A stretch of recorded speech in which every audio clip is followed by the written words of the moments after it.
Hello, everyone, and good whatever moment of this beautiful day you are enjoying on your time zones. And welcome to our Talent Management and Workforce Strategy Summit. Today is day one. This is the panel that will kick off the inspiring fun. And today will be all about talent systems, performance, and leadership. My name is Minola Jacques. I will be your co-host for the next 40 minutes. Jessa is backstage working her magic, keeping us smooth and safe with everything tech-wise. And I will ask her help to bring all the wonderful speakers for this panel on screen. But in the meantime, and while they're settled in their Zoom boxes, I will ask everybody in the audience, please do drop us a small note, maybe just to let us know where you're connecting from. And this way, first, you help us vicariously travel around the world. And second, we will know that we are not stuck in some internet loop in the back office of LinkedIn, and we are live and everybody can see us and hear us. And also a big encouragement for all of you in the audience, do consider this as much your conversation as it is our panelists. So whatever it is that we are discussing, please do let us know your own stories, your own take on the topic. This is a wonderful way to keep this community learning from each other. Now, enough with my blabathon, because Hacking HR minutes tend to be shorter than normal minutes. And what I will do For the first round only, I will pass the e-mic around counterclockwise, how you appear on my screen, just for the sake of change. And I will ask you to firstly shortly introduce yourselves. And also, the first question, I am so curious, what was the first thing that popped in your mind when you saw the title of this panel, Aligning Talent Management with Strategic Priorities? Was it a word? Was it a question? Was it a recent conversation you had on the topic? So, what was the first thing that popped on your mind? And Shari, it's so good to see you on my screen again. It's been a while. Welcome. Yeah, thank you. And it's good to see you as well. And good to see everyone here today. Thanks for having me. My name is Shari Chernak. I am Chief People Officer at Isaacson Miller, which is an executive search firm focused on the civic sector. I've been working in people and transformation, including a lot of work around talent management and talent strategy, design, and implementation. And so this is a topic that was very near and dear to my heart. And what I thought of when I saw it is this is very much a partnership between HR and the business if done right. And I'll say more about the second thing that crossed my mind. I'll share later. Thanks for having me. Thank you so very much. Books, a joy to have you part of this conversation. Welcome. Thank you very much, Minola, and welcome to everyone else that is here, either listening to us or hearing from us all over the world. The intention is that we share and we also learn from everyone today. My name is Bukola, but most people call me Books, and I have lived and worked across several continents all over the world, practicing HR and delivering HR services. What was the first the first word that came to mind? I think for me, it was pretty much, how do you measure? You can't begin anything, without knowing what you're aligning it to. So similar to what Shari has mentioned, around, looking at business priorities, it's important that you're able to measure it. I look forward to listening to everybody else here and learn from all of us. Thank you. Thank you so very much. Adam, good to see you. Welcome to this panel. Good day, Manola, and to the rest of the panel, and to all those out there. Delighted to be in another Hacking HR Summit, and one that's very dear and dear to me on talent management, workforce strategy, and especially session one, aligning talent management with strategic priorities. My name is Adam Hopewell. I'm a global talent, future of work, HR people leader, creator of architect of a number of talent systems. Works over the last 2 decades all over the world, 4 years India, 4 years China, 7 years the Middle East, last 10 years here in the USA.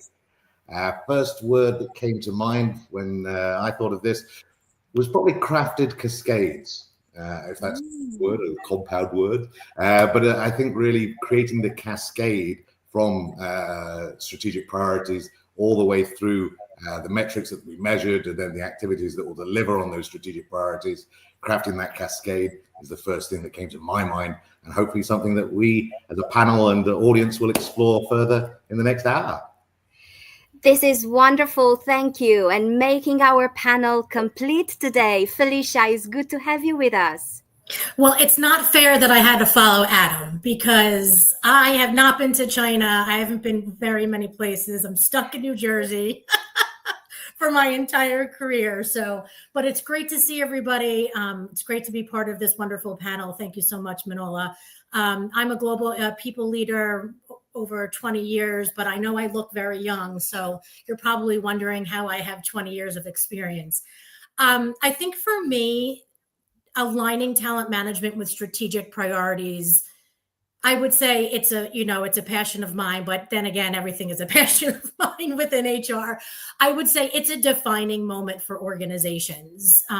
We need to shift the conversation from just talking about, hey, what's Adam's, is he ready for a promotion? What's his strength? What's his weaknesses? We really need to shift the conversation and build talent management and people strategies around the business priorities. So that's why I'm here today. Mm.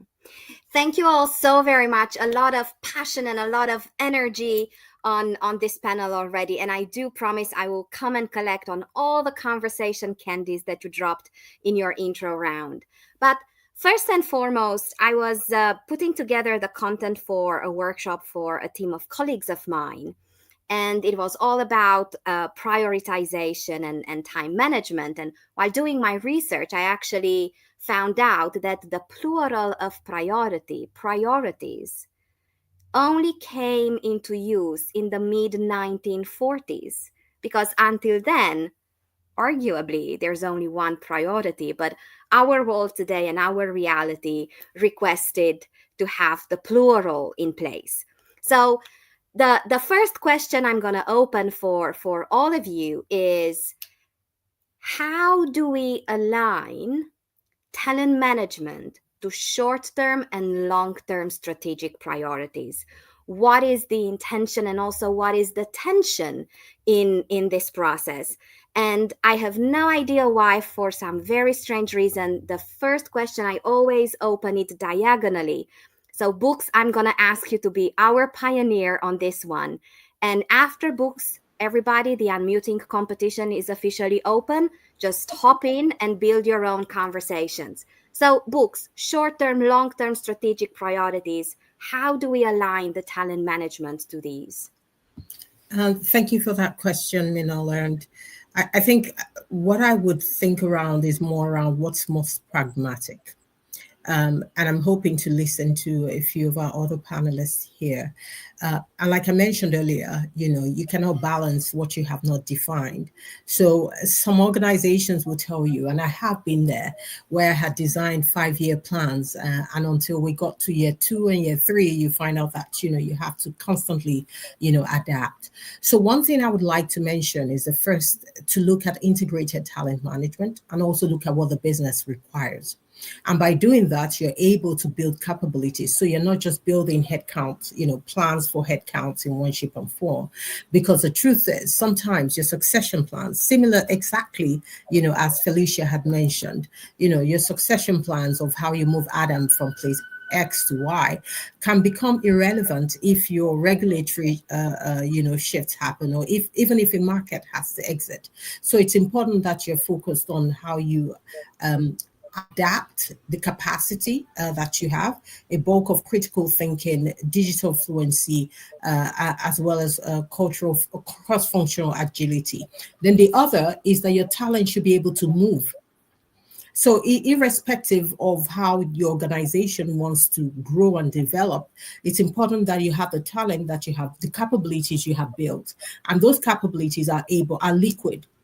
So in the short-term hiring for immediate needs, you're not missing out on what the mandatory skills are that you can move from one place to the other. Let me be very clear. Consider a supply chain analyst. If you were to look at a supply chain analyst in South Africa, this person should be able to build, should be building data analytics skills that you can transfer and probably move, to Cameroon or move, to Germany.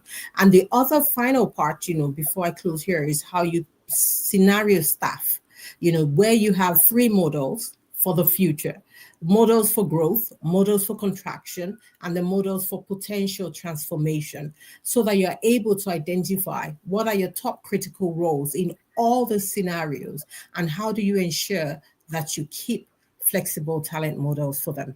Thank you. I'll just add to what Book said. I think the other piece is making sure that your leaders are equipped to coach their teams, to provide candid feedback. I think this is a big challenge that leaders get so wrapped up in their day and in just managing the day-to-day that they kind of forget the people side of it. And to what, just to complement what Book said, leaders need to know how to grow their talent to be able to move them across the organization. They also have to be equipped to let go of talent, which is probably one of the hardest things that leaders do. So I think making sure that they have the resources, the tools, the training to really lead people and grow their teams, I think that's a critical component of talent management? Yeah, plus one to everything that the book said. I really like the skills-based approach to talent strategy and talent management because it allows an organization to balance short and long-term focus, and also to build the capabilities that every organization needs, but also with some specificity. So I liked what you said, Books, around digital fluency and various elements of agility and ability to work across the organization. And the one part I would add is having a sufficient degree of transparency and clarity for the organization. So if we are building that chassis in HR or in the business, and it is a conversation that is limited to maybe 20 people who are in the know, it doesn't necessarily work, because you need to signal to the rest of the organization what priorities are, how people can be successful and move up in the organization. So that's the piece that I've also seen a lot of organizations get stuck on or have a hard time because the the communication of the what and how is often missing, even once the strategy is developed. And I think I can add just a couple of notes on the end there. Good comments from everybody so far. I'd say that if we look at short-term and long-term, I like on long-term to come at this from a talent systems architecture standpoint. And if we're looking to that for long-term, then using a tool like a CIRA, which is a stakeholder ideal response analysis, which says basically, if this talent system is working perfectly within this organization, what are the ideal responses it generates from its primary stakeholders? So first of all, you start by identifying who the stakeholders are. Then you need to put them into priority order, and then need to work with those stakeholders to find out what is their ideal response to that talent system that you're putting into place. Then once you've got your ideal responses, you can then cascade those into initiatives, activities that will generate those responses. So right from the get-go, you're looking at your primary stakeholders, you're prioritizing those stakeholders, and you're looking at how to generate the ideal responses from them. And I think that works really well on a long-term perspective as far as talent system architecture goes. And on the shorter term, taking those annual strategic priorities and cascading them, as I start cascading them down to activities that will actually move the needle on those objectives. So if a strategic objective, for example, high level could be increasing ARR by 50%, then what exactly in the talent management toolkit do we have that will help drive that to occur?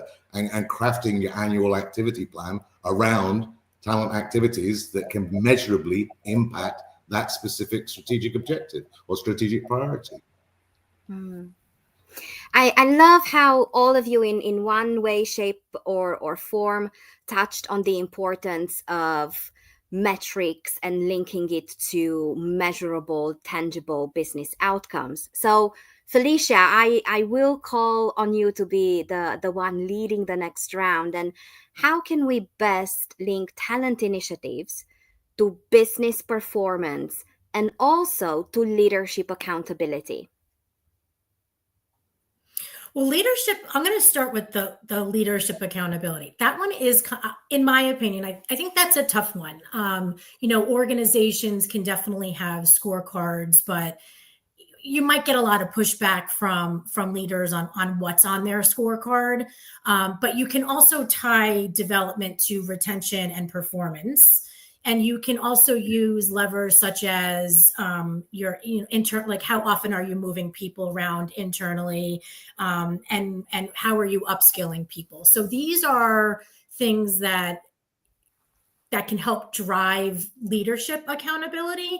In terms of the metrics, I would say leverage analytics as much as possible. And you don't have to start with a ton. You can start with just a few to start really driving a more strategic conversation, but you can start looking at how do you, identifying high potentials, or trying to forecast attrition, or just looking at your attrition overall. What percentage of your attrition were high performers? That helps to start to showcase your story a little bit more. And then as you start to demonstrate the value that metrics bring to the discussion, leaders start to kind of get thirsty for more. And so the more analytics that you have, I think that helps build your foundation, and you can lead into more deeper conversations. Thank you, Felicia.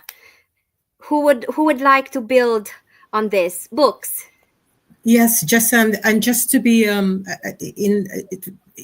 Felicia kind of like sparked my thinking as to what had yes, as to what had happened someplace that I had worked, in the past, and maybe something to say, which a lot of people would not like, but HR has to do, is that you need to share the accountability and also share the consequences. Most business leaders would be very quick to put on their, targets, everything else but people-related targets. So you come in as HR and say, you want to grow your business 3 times, so you want to improve operational efficiency, within 7 factories across a particular region. These are the things you need to do. You need to have a retention budget, and this is how much it's going to cost you. The other part is putting those discussions on the talent budgets into their business unit costs. So it's not HR. So the trade-off between hiring a brilliant, superstar versus adding 3 more mid-level people. So your onboarding budgets, your referral budgets, your moves for brilliant people from one place to the other, or even experiences. And I started doing something that worked for me. I would run the talent reviews before the finance reviews. So every other year, businesses would have, their finance review sessions. I would run the talent reviews before the finance review sessions, because once that happens, the business leader, it signals some kind of, priority in their heads. And I'm always looking at gender parity, because the moment they understand what the implication is, to them in the context of accountability, they are forced to agree to certain policies that would support, talent retention in the long run. The final thing to mention is that, the CEOs has to also personally review, all the succession plans for your critical roles. Felicia mentioned them when she started at first, and I think Adam was talking about Sarah. But more importantly around that is, the critical role succession discussions. It's not delegated. The CEO sits with every other country lead, and they look at, the top or the best, most suitable candidates in the context of critical roles. Thank you. Adam, I'm just trying to keep you safe from the hot seat of going last on this round. Okay. I think one of the greatest tools that I've used is something to try and tie talent activities as closely to business results as possible, which is something I call ROTI, or return on talent invested. And that's a metric which I like to track in all organizations, which essentially as the numerator has your entire talent spend, which is the entire salary structure, plus your HR people function costs, plus all your initiative costs. And then there's the denominator, essentially, as a numerator rather, it has the what is the primary business metric you're trying to drive, whether that's profitability or ARR, or maybe even innovation, dollars through innovation. Then what you do is, by creating this ratio, you can see that for every dollar you're spending on talent, what is the impact that is having on the primary business metric that you're looking at. So, for example, you could start by saying, as a rapidly burgeoning startup, it may be that you're spending 36 for every dollar you're spending on talent, you're only generating 36 cents in ARR. How do we get a track of the trends to increase that and increase that? The primary metric is ARR. then what can we do to increase that as a metric over time? And I've worked with a number of organizations where we've taken that over the dollar mark, into the $2 mark, and above and beyond that as well, which is something I think is very convincing at a leadership when you're talking to the board and when you're talking in leadership meetings, to be able to show that trend. There's no categorical great result, but there is a trend. And if your talent management activities can improve that trend and accelerate that trend, then I think that's a very convincing way of aligning to strategic, showing your alignment to strategic priorities. Thank you. I think that one of the things, and this is not, it's not easy to do in every organization, but that can be really helpful, is giving leaders talent metrics that they are responsible for. And, obviously the typical ones, engagement and retention and so forth.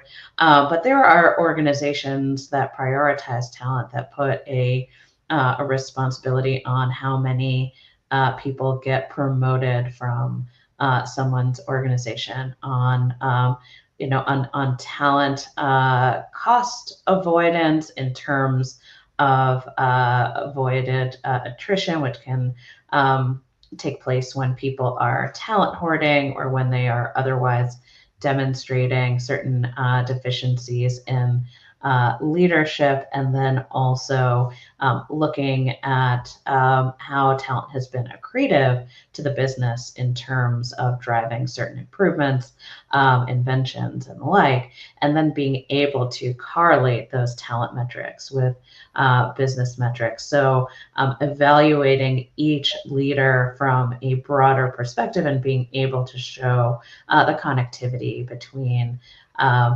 talent metrics and other metrics of success around EBITDA, around innovation, around whatever it is that the organization is measuring to demonstrate success. Well, I must admit, it's painful and frustrating to let you know that we are a few minutes already into the second half of our conversation, and I would ask for your help to make this share also a little bit more practical and more actionable. Now, I personally have a bit of a tense relationship with words like framework and models and toolkits, but I would really love to explore some disciplined, structured way of aligning talent management with strategic priorities. So, Adam, you told us about your cascades. So I guess this is your time to lead us into this round of answers. So anything disciplined approach to aligning talent management with strategic priorities? Yeah, well, this is where I play. So yeah, like the crafting of strategic talent architecture within an organization is, to me, one of the greatest areas that we've got, or toolkits that we've got, to drive business success. I can give dozens of concrete examples. Hey, I'll tell you a nice concrete example. Basically, it comes from the performance management field, and I was working with a $7 billion company where I was heading their talent center of excellence. And we had a real issue in that over the global network, there wasn't a harmony in what performance looked like. Like, what does great performance look like? And like, it varied so much from Egyptian operations to operations all over the world. We had different definitions of what great performance looked like. So architecting a system which basically which had very structured process in its center, but allowed for regional variance. So allowed for the best practices for each of the regions to surface, where each of the leaders in an area would craft a 3-minute video, which basically highlighted what they'd done that they were really proud about, what their exemplification of high performance was. And we had entire talent communities voting on which of these they felt, because they were living the experience inside the companies, which of these they felt had the best beneficial effect on their customers and on the business strategy. And then basically circulating and highlighting and percolating those videos. Started off with what I think there was over almost 1,000 odd videos, which then circulated up to a group of the best 5, which showed over the entire network What does performance really look like in this organization? What does great performance look like? And I think when people get to see that and interact with that, then it's a really helpful, systematic way to spread the nature or what performance looks like, great performance looks like in an organization. That's just one example of how you can structure something. So basically there were the 3-minute videos which had the rain and shine and basically the outputs that they created, very structured, but allowed for the dynamic variability across an entire global network. I like using a strategic choice framework in helping an organization set talent priorities and strategy that are aligned with business priorities. And it's about giving people a series of choices that they can make on a spectrum between two extremes so that the organization can decide philosophically where it wants to be. So an example can be, is this an organization where people learn on the job and there's a certain willingness, for example, to have people fail fast, learn by doing, learn from mistakes? Or is this the kind of organization where people need to be skilled and demonstrating competence at their next role before they take it? Is this an organization that wants to create a kind of high touch experience for the most talented, or do they want to do something that is a little bit lower touch and more broadly available to the majority of the organization that is solidly performing? Because often organizations want to have both and. They want to have something that can be efficient, and then they also want something to be very elegantly designed and bespoke. And it's not possible to have both. So getting business leaders to pin down, where do we want to be? What is our strategic outlook? What do we prioritize if we need to make choices? And then from those choices emanate the talent choices that will help HR and business leaders prioritize along the lines of what the organization has staked out in terms of its positioning. Jessa, if you'd allow me to add a few more, practical actions of what I've seen. And I'm sure that our HR colleagues that are listening to us will be asking, okay, so what are we going to measure? The organization, and Shari, Adam, you've mentioned it explicitly. But in addition to that, as you look at organizations, businesses would have their global goals. Most times they would have the business growth as one portion, or just ensuring that the business is maintained in one way or the other. And then as you go down within the organization, you're looking at the regions, you're looking at countries, you're looking at functions. The objectives or the requirements begin to become more nuanced. I would say a few things that are critical as we all think around this is performance. And I think, Shari, you've mentioned this in a way. Your performance will reveal your values. Your performance will reveal the values, what the business holds dear, if we will call it that. And then the leadership behaviors would have to be what the performance criteria should look like in organizations. And in addition to that, because we will get there, hopefully, will be the metrics that what you measure from a cultural point of view during the business reviews, not outside of it, but during the business reviews, because the culture drives the performance. Otherwise it might as well just be a nice art somewhere. Now, from a talent point of view, you're focused around performance, succession, from where to where, development. Why are we developing people? What type of people, and why? And then the readiness of the talent that you have, within the environment. Are you adding more? Are you buying? Are you reducing? And then the other part will be the speed of decision making and how the organization is ready to take risks in one shape and form. I believe that when we think around the frameworks, we might use several tools, but it's important that, we also shed the light on the fact that it sits predominantly around the values, the performance, the behaviors, and the cultural metrics within the business reviews. Thank you. Yeah, I'm just going to add something very, very simple. I think an organization needs to understand where they are on their HR, like on the maturity scale of HR, right? If you are not exactly a very matured group right now and you want to get there, I think organizations need to kind of determine that. But a very, very easy, and I think Adam, Books, and Shari have all kind of said it. You have to meet with leaders to understand what their business goals are. What's their 6-month goal? What's their 12-month goal? What's their 18, whatever, however your organization structures their goal setting, you have to understand what their targets are. Is it to grow market share? Is it to be an innovator? Is it to increase profits? Whatever it is, HR needs to understand that to help shape their people strategy. And that just simply gets the conversation started. And that's step one, is just starting the conversation.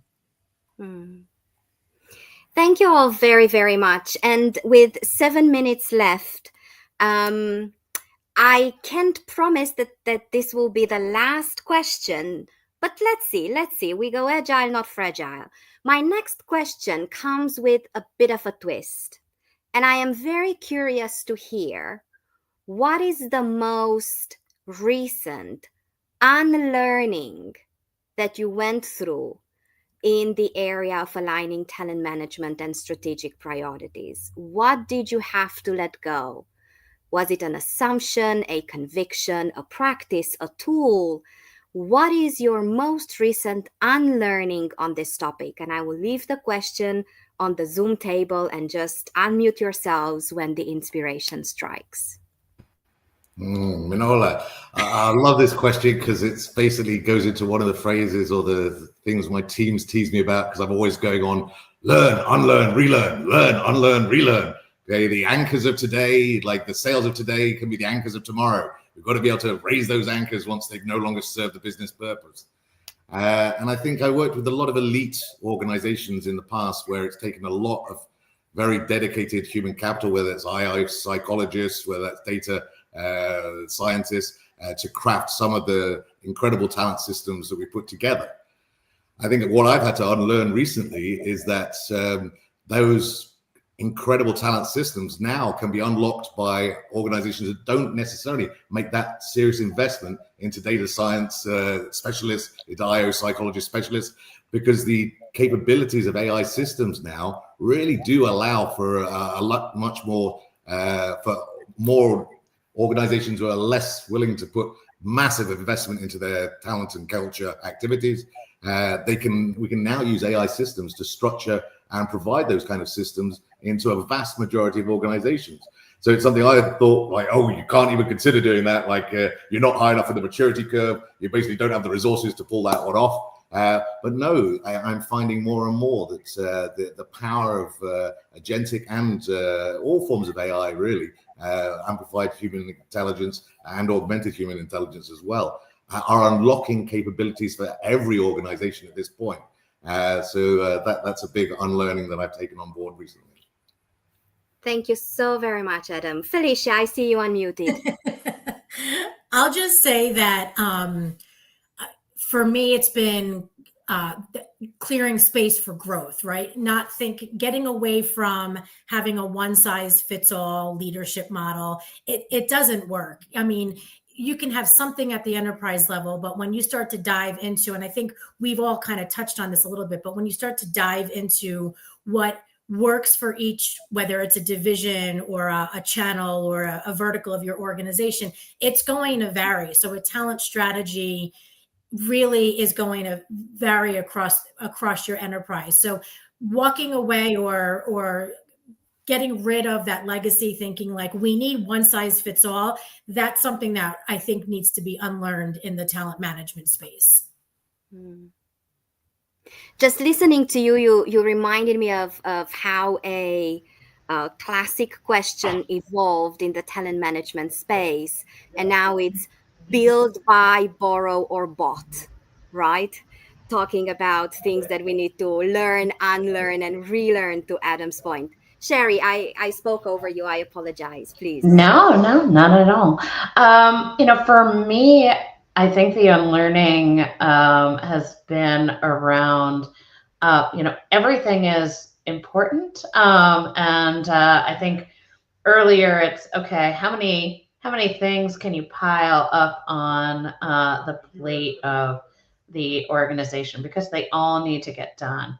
And the power of prioritization is critical. Certain things can wait, certain programs run well enough, and being able to step back with humility and say, I'm going to focus on 2-3 big things that I think are going to have a significant payoff. So is it investment in our leaders? Is it getting performance management right? Is it creating a workforce model that we can begin to use and build on in our organization from a planning perspective?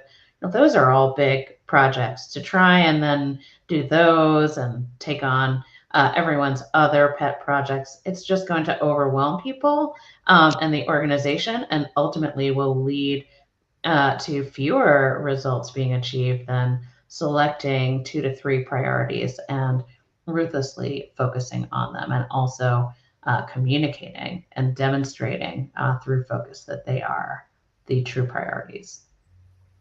Thank you. Minola, I have taken lessons from everything that has been shared today.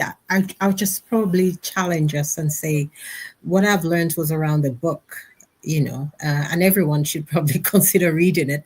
It's written by someone called, he's a professor, I think, of organizational behavior, Toma Chamorro Premuzic. Maybe some of us already know him. He wrote a book called The Talent Delusion. And it was more like a critique, of how organizations misunderstand talent, and what it argues the most is that companies confuse, confidence, for competence, and charisma, for leadership, true leadership. And then so people get rewarded for style rather than, real depth. And what he said was that he had done a lot of decades of research and said that, what HR calls potential is actually bias, because that same potential might not succeed in in another environment, in the space that you look at it, so it says that most leaders hire people that look like them. And he kind of like dismantled the myth, of the presence of leadership, and said we should, HR, should replace that feeling with the data-driven assessment. So you're looking at the intelligence, integrity, humility that Shari mentioned, consistently predicts real performance as compared to, the nice, brilliant frameworks, which is also important for us to do. So it says we should stop worshiping potential and we should start measuring competence, motivation, and values. And those are the things that will deliver impact in the long run. Thank you. Thank you. I know we are on time, and I know this will get me a note from Jessa on our panel private chat, but I can't resist it. I would love to hear from you in one word and one word only. How would you describe the success of aligning talent management with strategic priorities? And in the interest of time, I will pass the e-mic around clockwise this time. So Felicia, you will go first. In one word, the success of aligning talent management with strategic priorities. I have 2: employee engagement. Sorry, Manola. Thank you. You if you say them fast enough, it counts for one. Employee engagement. Adam. 2, stakeholder results. Stakeholder results. Thank you. Books. I would say, all around success for all the business goals. So sorry, not one word. Sorry. Thank you. Thank you so much, Shari. Business partnership. Thank you, everyone, so much. Please stay on the link. You have an amazing panel coming up, year-end performance management strategy. Enjoy the rest of the summit. Thank you for being here. And please make sure you do say a big thank you to everyone whose work is not visible, but makes all of this possible. Thank you very much, everyone, and see you soon.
Hello, everyone, and welcome to Hacking HR's Talent Management and Workforce Strategy Summit.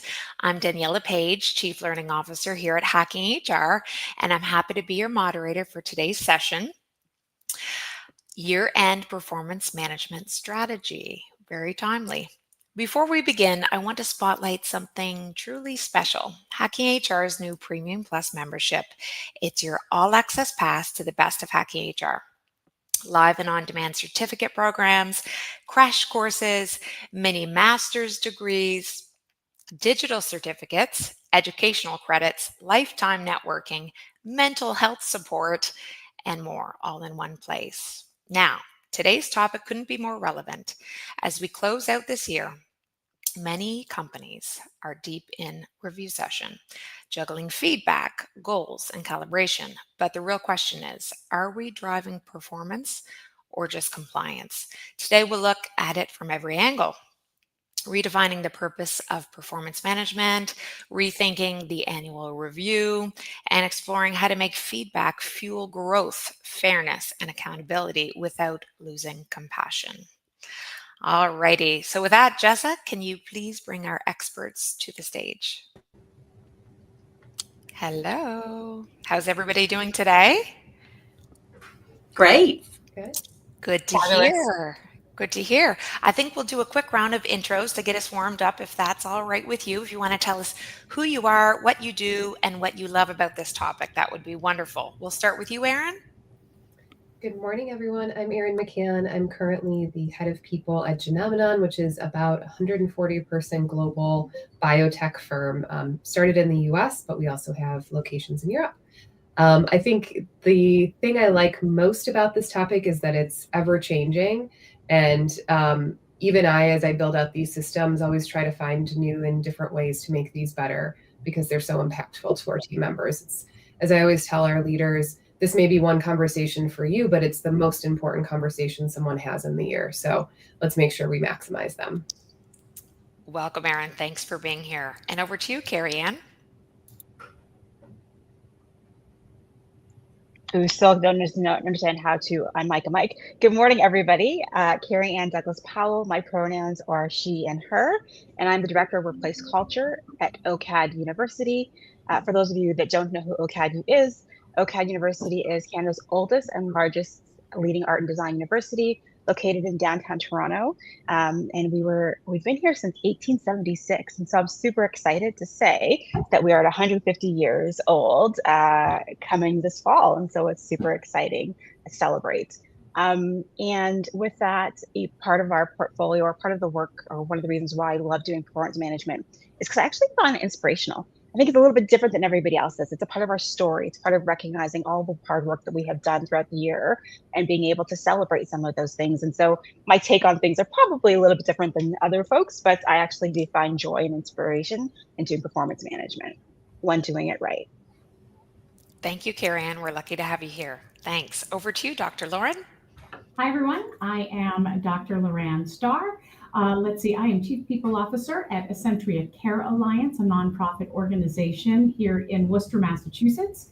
My background is kind of crazy. I'm not your traditional Chief People Officer, and that just makes me fun. I think when we, what is it about performance management that I love? I love that it has been done wrong for decades, and I'm hoping to change that lens. And I'm on no holds bar. It has been done horribly wrong for decades. And it's time we change this, or HR won't be in charge of it anymore. Hear, hear. Thank you. We're happy to have you here. And hey, Megan Bickle, how are you? Nice to see you again. Lovely to see you as always. I'm Megan. I have the pleasure of leading talent management at Rothy's. If you're not familiar with Rothy's, we make shoes and handbags out of recycled plastic. So super fun. I love the topic of performance management because it's so polarizing. Everyone has opinions. People love it. They hate it. They think it's terrible. It brings everyone together, right? Like nothing brings people together like talking about performance management. So really excited for this conversation. Thanks for being here, Megan. And over to you, Rowan. Am I pronouncing your name correctly? Yes, that's correct. Hi, good to meet you all. I'm Rowan Harwood Marshall. I'm the Chief People Officer for Brown Rudnick. We're a global law firm. We're full service, represented in the US and the UK. I'm based in New York City, but from the UK originally. So this is a really interesting topic, and I'm so excited to dig into this. It was really great just to hear those intros about each of our takes on why we're interested in performance management. So I see this as being a really strategic driver of the firm. And it also has a lot of opportunity. So not only is this a strategic driver, but to Loran's point, there's so much opportunity for us as people leaders, HR leaders, to have an impact. Nice to hear from you, Rowan. Thanks for being here. And we're going to start off with a little warm-up question for everybody. Then we're going to move on to some personalized questions that I have here, and then some questions for the group to jump in and really engage in some great discussions. All right, so we're going to move forward over the next, less than 40 minutes together. Okay, so here's a little warm-up question for us all. What's the one word or phrase that describes how you feel when you hear performance review session specifically? Erin, what do you think?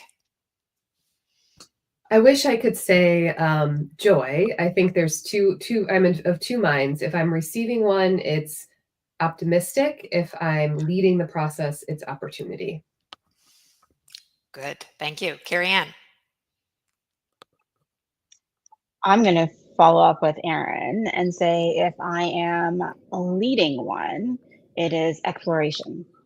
And if I am receiving one, it, depending on the year, sometimes it's trepidation. Thank you. And Dr. Laran. Let's see. I'm going to say development. When I'm leading it, it's all about development. But I will tell you, my employees will say it's a waste of time. Most employees will. It's 98%, according to a recent poll, state that employees say that performance reviews are a complete and utter waste of time. Mm-hmm. Megan. Yay. Roman. All righty. So opportunity. So opportunity to rethink, rebuild, stop wasting our time, and do something value added. Thank you. Thank you all. All right, we're going to kick us off here. Megan, this one's for you. Let's start at the core. Why do we even do performance management? What's the real goal of it at your organization? And has that goal evolved over time? What's your take? Yeah, what a great place to start. So we do performance management to create clarity. So about what are the expectations, what's the progress, what growth are people having, as well as the growth and impact to the organization. And so it's less about the ratings or reviews and really more around the opportunity for alignment.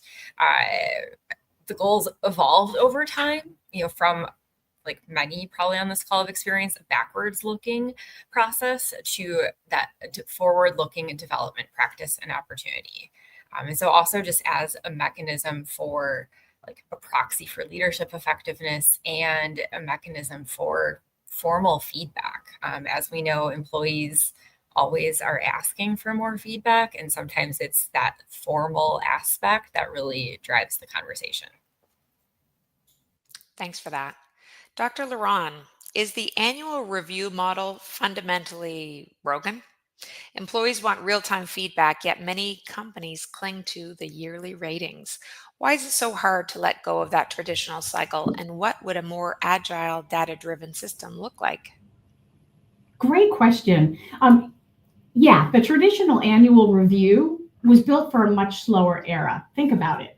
And we've been doing performance reviews the same way since they first launched, where one's career path was totally linear and change was very slow and incremental, and feedback really flowed one way from the top down. That world no longer exists. Today's workforce operates in real time. Performance shifts quarterly, not annually. Roles evolve monthly, and skill relevance can expire in weeks. But yet we're still holding on to, most organizations still cling to this once a year ritual of a performance management system that their raises are tied to, that money is tied to. And the data confirms this. Not surprisingly, only 14% of employees say that annual reviews inspire improvement. And that's 2024 through Gartner. And 70% of companies admit that their performance management system, the bells and whistles, failed to deliver measurable business outcomes. And that's Mercer 2025. So the change, we just got comfortable. Annual reviews feel safe. A known system that ties compensation to risk mitigation and tradition, but safety isn't strategy. So yeah, we need to shift our perspective, especially since this falls in the bucket of people and culture, that a better model needs to be agile, must be evidence-based, and it's continuous. Think of it as performance intelligence, not performance management. Building it on 3 pillars, right? Real-time insight, that's that feedback loop that's embedded in daily work through check-ins, peer reviews, AI-driven sentiment analysis to spot trends and create course corrections before an issue becomes a real problem or systemic. 2, it has to be data-driven coaching. Instead of a backwards looking scorecard, use people analytics to identify growth trajectories, learning needs, and leadership readiness. And of course, dynamic goal setting. That's the third, right? Get rid of these static annual objectives with rolling OKRs. Those are objectives and key results aligned to changing business priority. In short, it's outdated. It's a relic of compliance, which human resources is trying to get away from, and it's masqueraded as development. The organizations that are really winning, that are really developing their people, have that agile model in mind.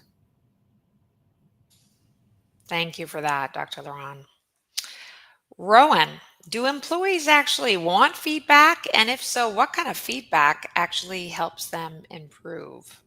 Yeah, this is such a great question. And I think it was Megan who said, it could have been Dr. Laurent, who said the engagement survey showed that people want more feedback. And, you know, like that's a theme across different companies, firms, organizations. People say they want more feedback.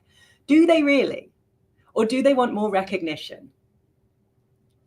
And so I think this is really important when we're thinking about designing performance management strategies, that we need to make sure that we are planning and solving for recognition. And recognition is a little bit different to feedback. I think that if we ask those same people who say they want more feedback what that means, I'm not sure that what it would mean to each individual would be necessarily feedback about where they're not meeting expectations, where they need to improve, where they need to grow, where they need to develop. So I think we really just need to make sure that we are thinking about and strategizing for making sure that people feel recognized, as well as making sure that everybody is getting that real-time agile feedback that Dr. Laurent mentioned. Absolutely. Can I jump in here for a second? Please. Rowan, so are you saying, right, and I think this is brilliant, that when we create our performance management strategy, we should piggyback on the recognition program or recognition strategy? Because that is good stuff there. I think we need to look at it as a whole, right? Rather than looking at it in silos, I think we need to look at both our recognition strategy and our performance strategy and see where they're linked, because recognition is so important. And I think we all know that recognition can be as small as your manager or supervisor saying, great job, you know, like that's something that small can make me as the individual feel really good and proud. Yeah. But making sure that we are not forgetting that piece and kind of having in the back of our minds, what do people think of? What do they envisage when they say, I want more feedback? What are they really asking for? I like that angle, Rowan. And, you know, I'm thinking more recognition more often. If I'm sitting in a performance review and my supervisor tells me what an amazing job I did doing XYZ back during that project, you know, months ago, it probably would have been great to hear it at that point in time. I probably really needed to hear it at that point in time. So instead of waiting, more often in real time. I love it. Moving on here, over to you, Carrie Ann. What are the most common complaints or frustrations you hear from employees and managers during performance reviews? And how can HR redesign that process to make it more meaningful? That's a great question, and thank you, Danielle, for that. I think, you know, part of the things that we've heard often, we already said it this morning, was what are we using them for? I don't see value in them. Why are we doing this? I don't remember. Sometimes, quite often, you'll hear from staff is, I don't remember doing this, or I don't remember the bad stuff that stuck with me. It took so long for us to have these conversations.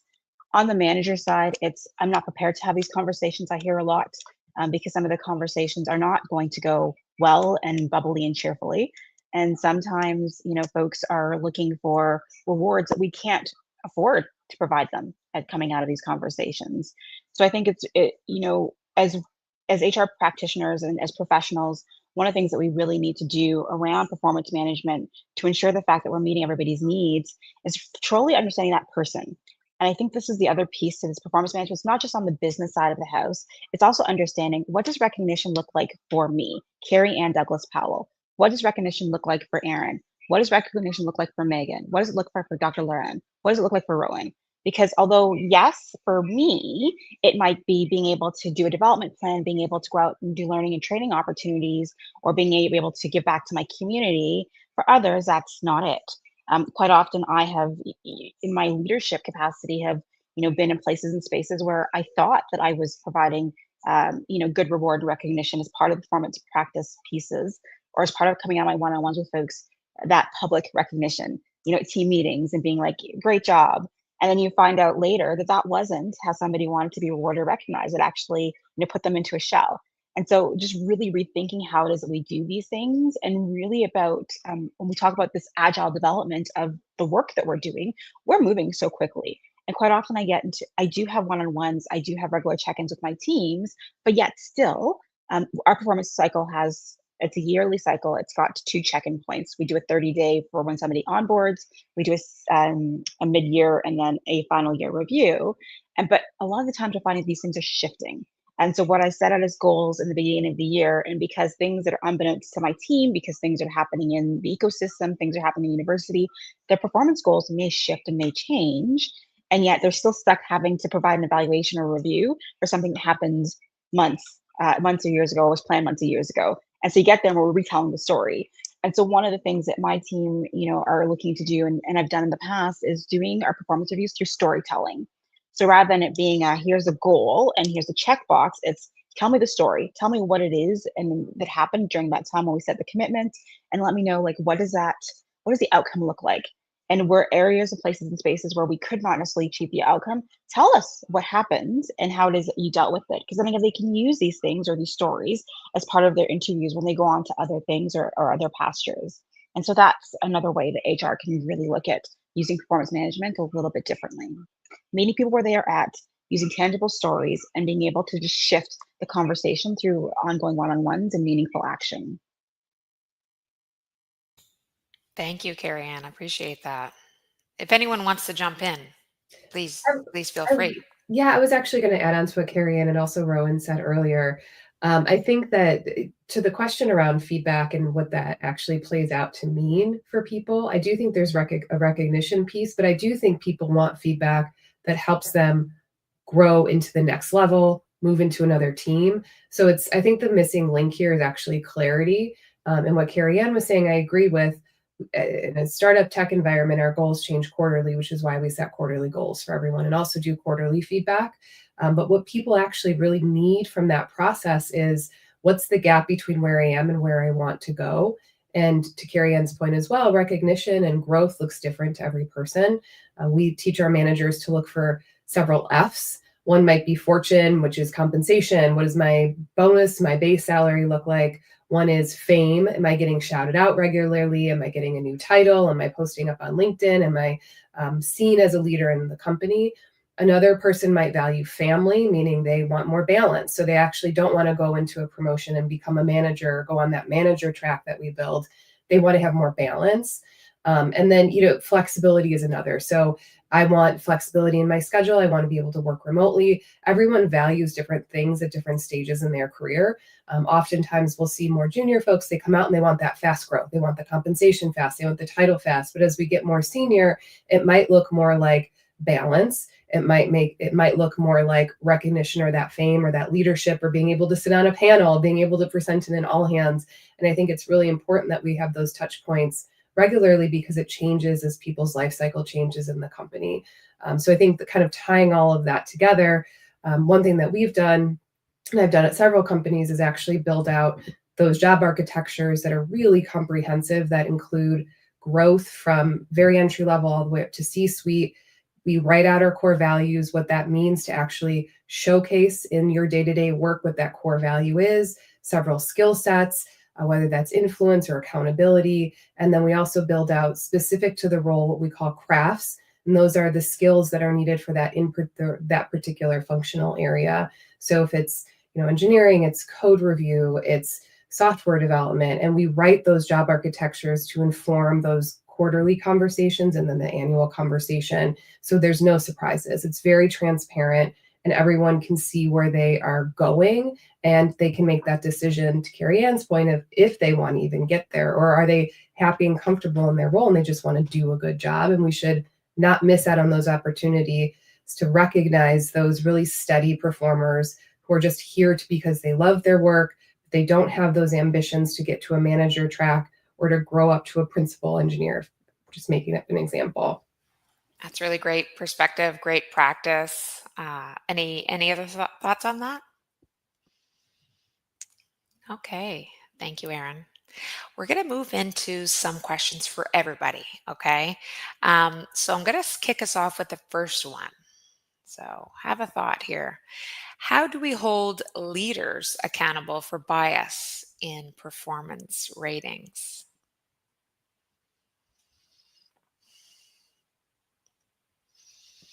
How do we hold leaders accountable for bias in performance ratings? Sure. I think we need to have those equity guardrails in place, right? Those hard rules, like using behaviorally anchored metrics, and requiring evidence-based citations for each rating, or again, forced entry and diversity, right? That we or inclusion, that we ensure that that's included as well.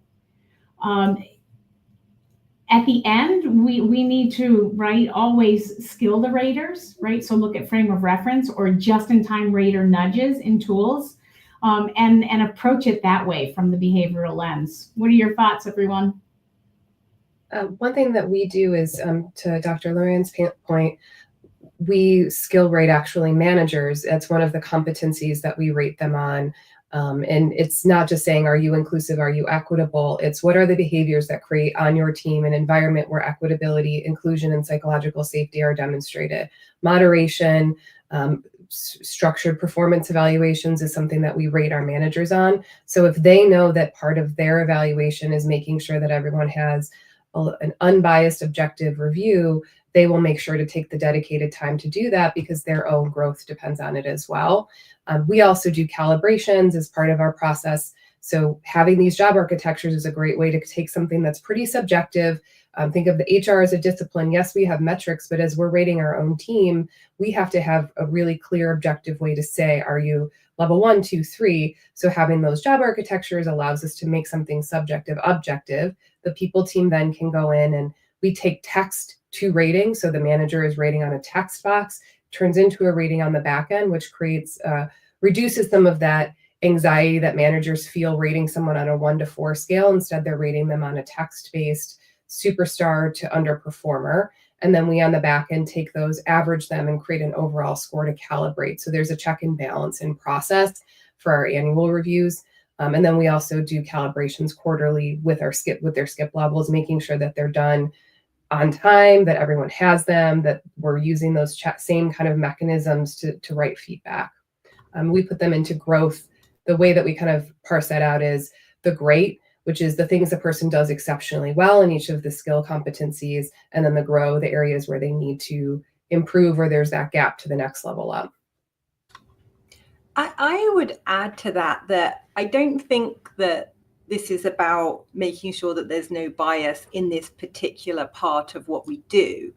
This is really about making sure that there's no bias in our culture, right? So yes, it's important that there isn't bias in performance management strategies, but it's much broader than that. So I just wanted to add that, right? It should be part of our broader organizational strategy to make sure that we have equality and that we don't have bias in anything that we do. Great point, Rowan. Thank you.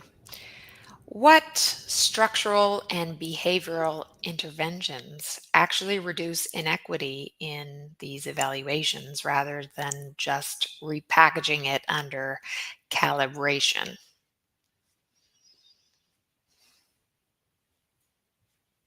I mean, I think that's a similar question, right? Like, how do we hold our leaders accountable for anything that they do to do with leadership? How do we make sure that our leaders are living our core values? So it's part of that broader strategy around, leadership development is a big part of it. Accountability is a big part of it. Making sure that we're developing and recognizing leaders that call it out. that call it out amongst their peers, that bring their peers up and bring their peers with them. But again, I think it's like that big picture, like what is the expectation of a leader at our firm or at our organization? And then do we live that from the top to the bottom level of management or leadership? Is this real, or is this just something which is on a piece of paper and it looks beautiful and it's got great fancy words in it? Or is this real? One thing that I did was just create a little like check yourself card of, top 5 biases that show up in performance management, like halo, horns, recency effect, explaining what it is, and then just simple questions for both managers and employees around like, how can you check yourself, right? Like, so recency effect, like, are you actually looking at documentation from one-on-ones over the entire review or evaluation period, or is it just like what happened in the last month? So what are like some little nudges to help put in practices to like help people from a like, wait a second, I'm only reflecting on the last month. I totally, avoided or ignored, that thing that happened back in March. And so what are just like some simple tactics to help people like at those points of like, hey, your brain is just trying to be helpful and take some shortcuts. Here's some friendly reminders to help avoid some of the biases that show up.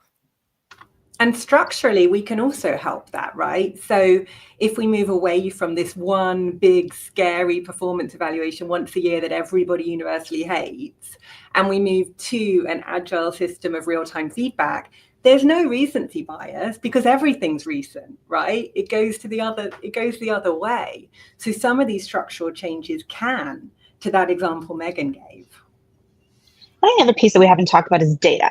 And so it's great for us to anecdotally say that things are unbiased or that we have biases in our system and say, well, we have people that are represented in various different equity seeking groups or equity deserving groups. But the other piece is actually having data that's attached to that. And so one of the things that we've done in previous organizations that I've worked in is having those audits, like having spot audits and having, mapping tools that look at where compensation is landing and who's getting compensated and who isn't getting compensated. What does progression look like up the ranks? Who's moving faster versus who's not? How are folks getting rewarded? What does that look like? What does that look like of the overall business strategy and goals? And I think it's not just these conversations that are happening, through agile feedback mechanisms. It's also conversations that are happening around leadership tables, because again, we have to hold folks accountable. And without data, they say without data, there's no story to tell. And so the reality of it is that we really need to embed a lot of the stuff that we are doing in a way that's visible. It's not just an anecdotal thing that's happening. It's not just a one person or a token to check to mark a checkbox and say that we've done this. It's like, are we doing this over time? Is it being measured, and are we sustaining it? I think quite often, year over year, folks will say, well, we promoted, 10% of women, or we promoted 15% IBPOC folks, whatever that case looks like. But the question is, if you're watching that same thing year over the next 5 years or the next 10 years, are you actually going to see that same trend, say that we're removing these things? And so again, it's not just leaving these performance management or these feedback sessions to just the managers. I think it's really about making sure that there is systems built in that check us.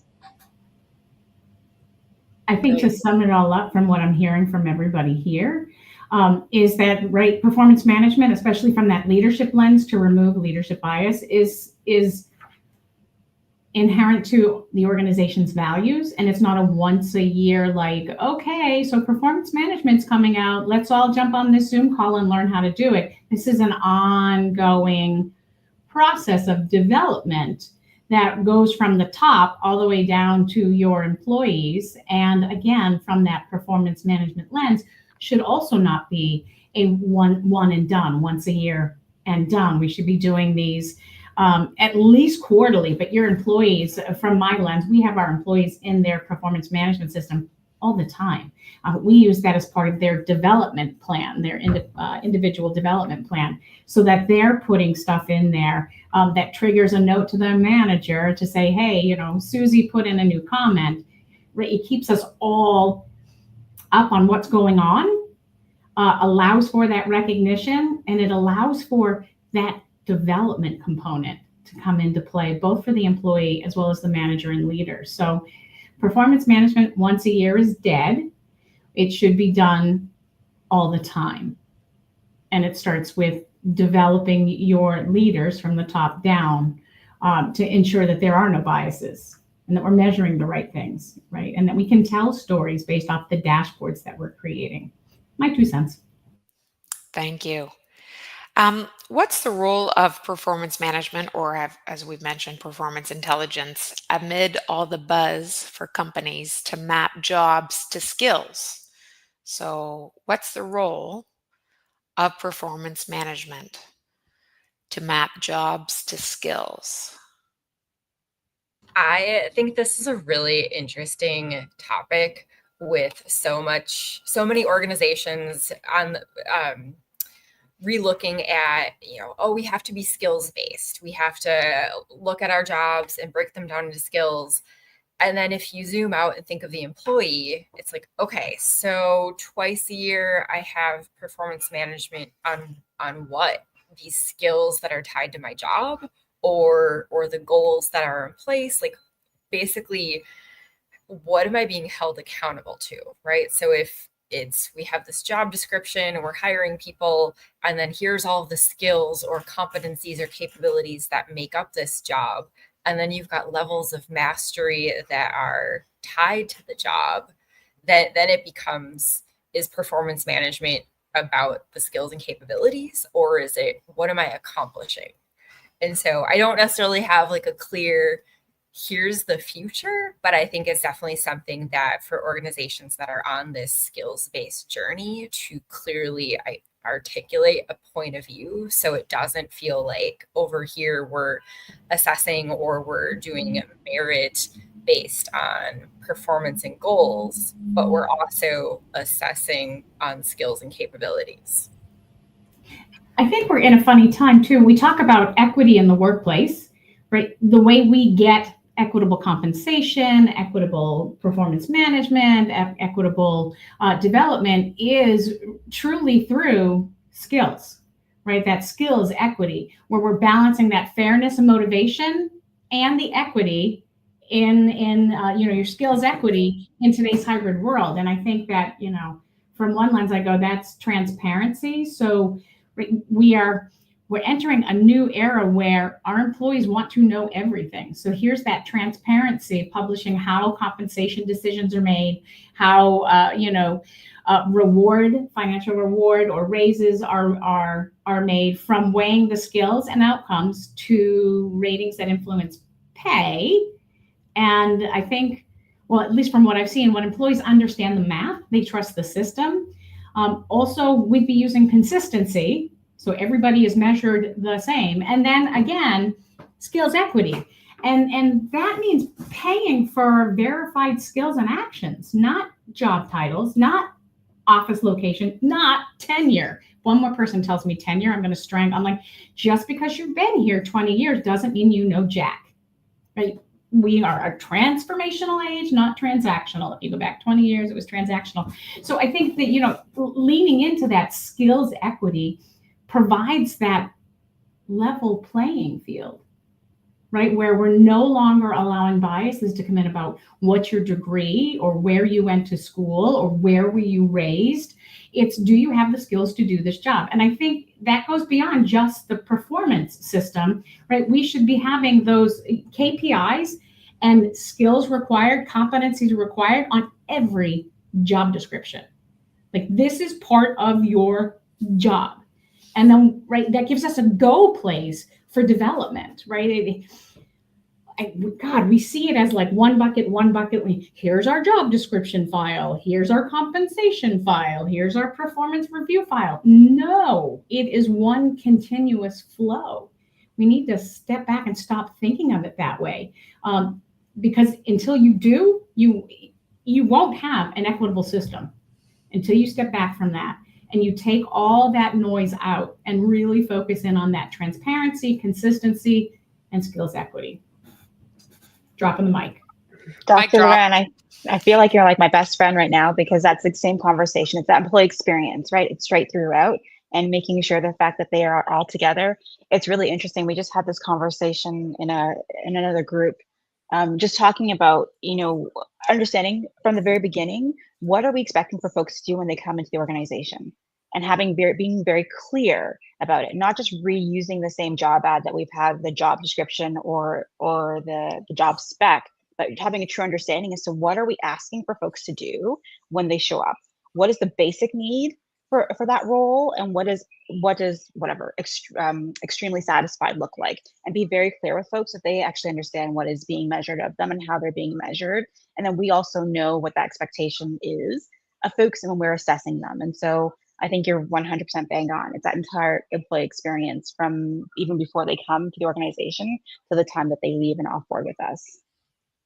Yeah, I'll kind of pop on that and say, like, I've talked about our job architectures a lot. So I think this is essentially what this new model looks like. It is skill-based. And what we do is we built those job architectures independent of open roles. So we built them, had leaders, check them with us. And then we now use those when we open the role. That's where we go to build out the scorecards for the interview panels. That's where we go to level set people when we hire them.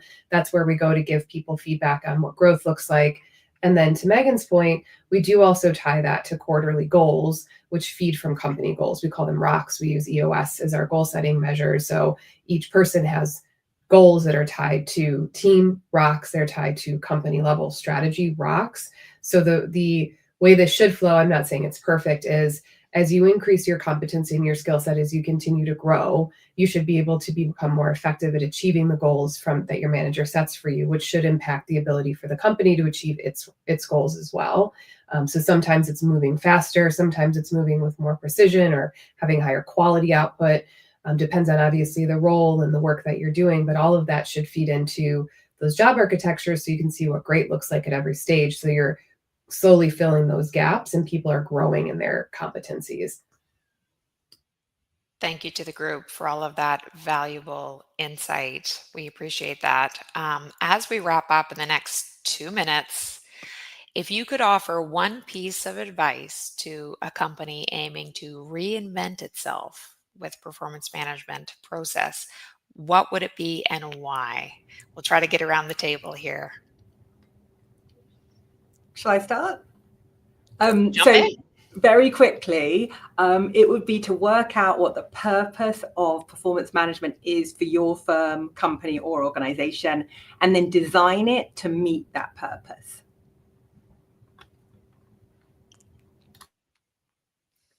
I can jump in. I would say one pitfall I've had is falling into using a tool to do the process for me rather than having the right inputs to do the process. So starting even with a very low tech version of the system, getting managers comfortable, and then introducing a tool to help facilitate a faster process. The content and the training is more important than the fancy tool.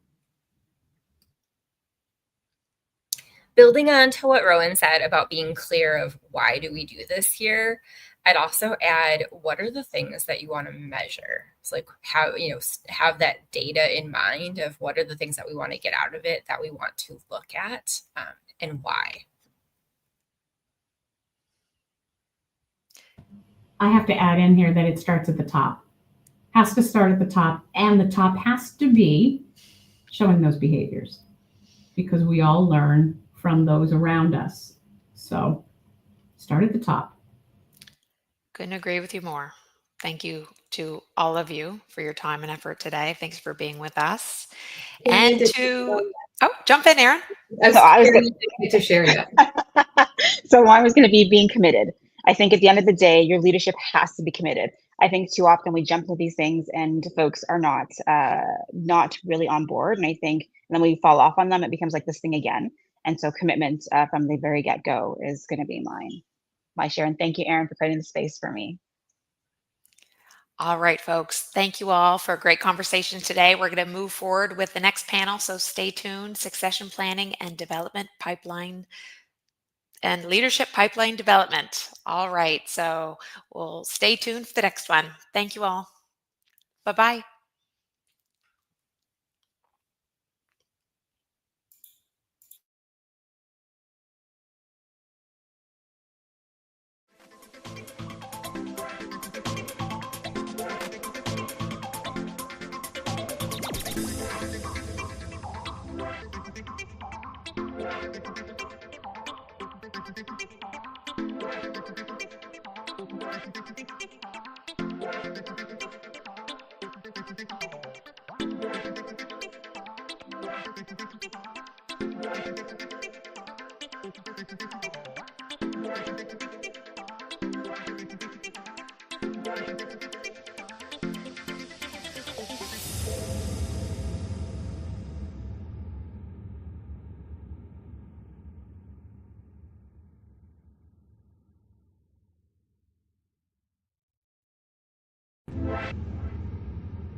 Hello and welcome everyone to day one.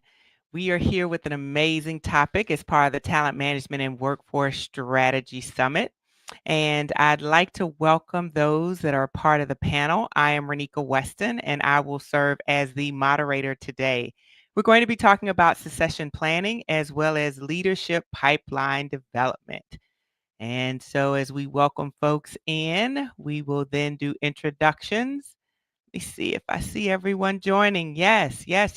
All right. So if we would, since we just have two folks on the panel, if you would let us know who you are, your organization, and where in the world are you calling from? Sure, sounds great. I'm Mavesh. I'm based in Toronto, Canada. I head the Center of Excellence for HR Transformation for a travel tech company. I've got over 2 decades of experience sitting at the brink of talent, technology, and transformation, where the magic actually happens. And I'm super excited to be here with this amazing set of panelists, and I'm very excited to lean in the conversation and see where the discussion evolves. All right, thank you. And welcome, Jessica. Hi, I'm sorry. There was some tech issues. Always, right? We do tech issues and always, like they cannot be separated in a sentence. So if you would, just go ahead and introduce yourself. Tell us a little bit about maybe your organization and where in the world are you calling in from? Yes, well, I'm calling from, as you can see, World Series Blue Jay, calling from Toronto. I currently have over 10 years of experience in the HR space. I'm an HR director at PointsBet Canada, which is an online gambling app. I have been in the tech space specifically as an HR executive for the last 10 years. I'm very excited for this conversation. I think succession planning is so important in terms of the future, obviously upskilling, leadership development, diversification of your teams, all of these things tie together. And I think especially with retention and what is really important to the workforce now, succession planning is so important. So I'm really excited to dive in and learn more and have a great conversation on this important topic. All right, thank you. And with a name like Renika, you got to get it right. So is it Adafe? Am I saying that correct? All Absolutely. Right, all right. Tell us a little bit about yourself. Okay, thank you, everyone. I mean, I'm glad to be here. So my name is Adafe, and I've been in HR for about 13 years.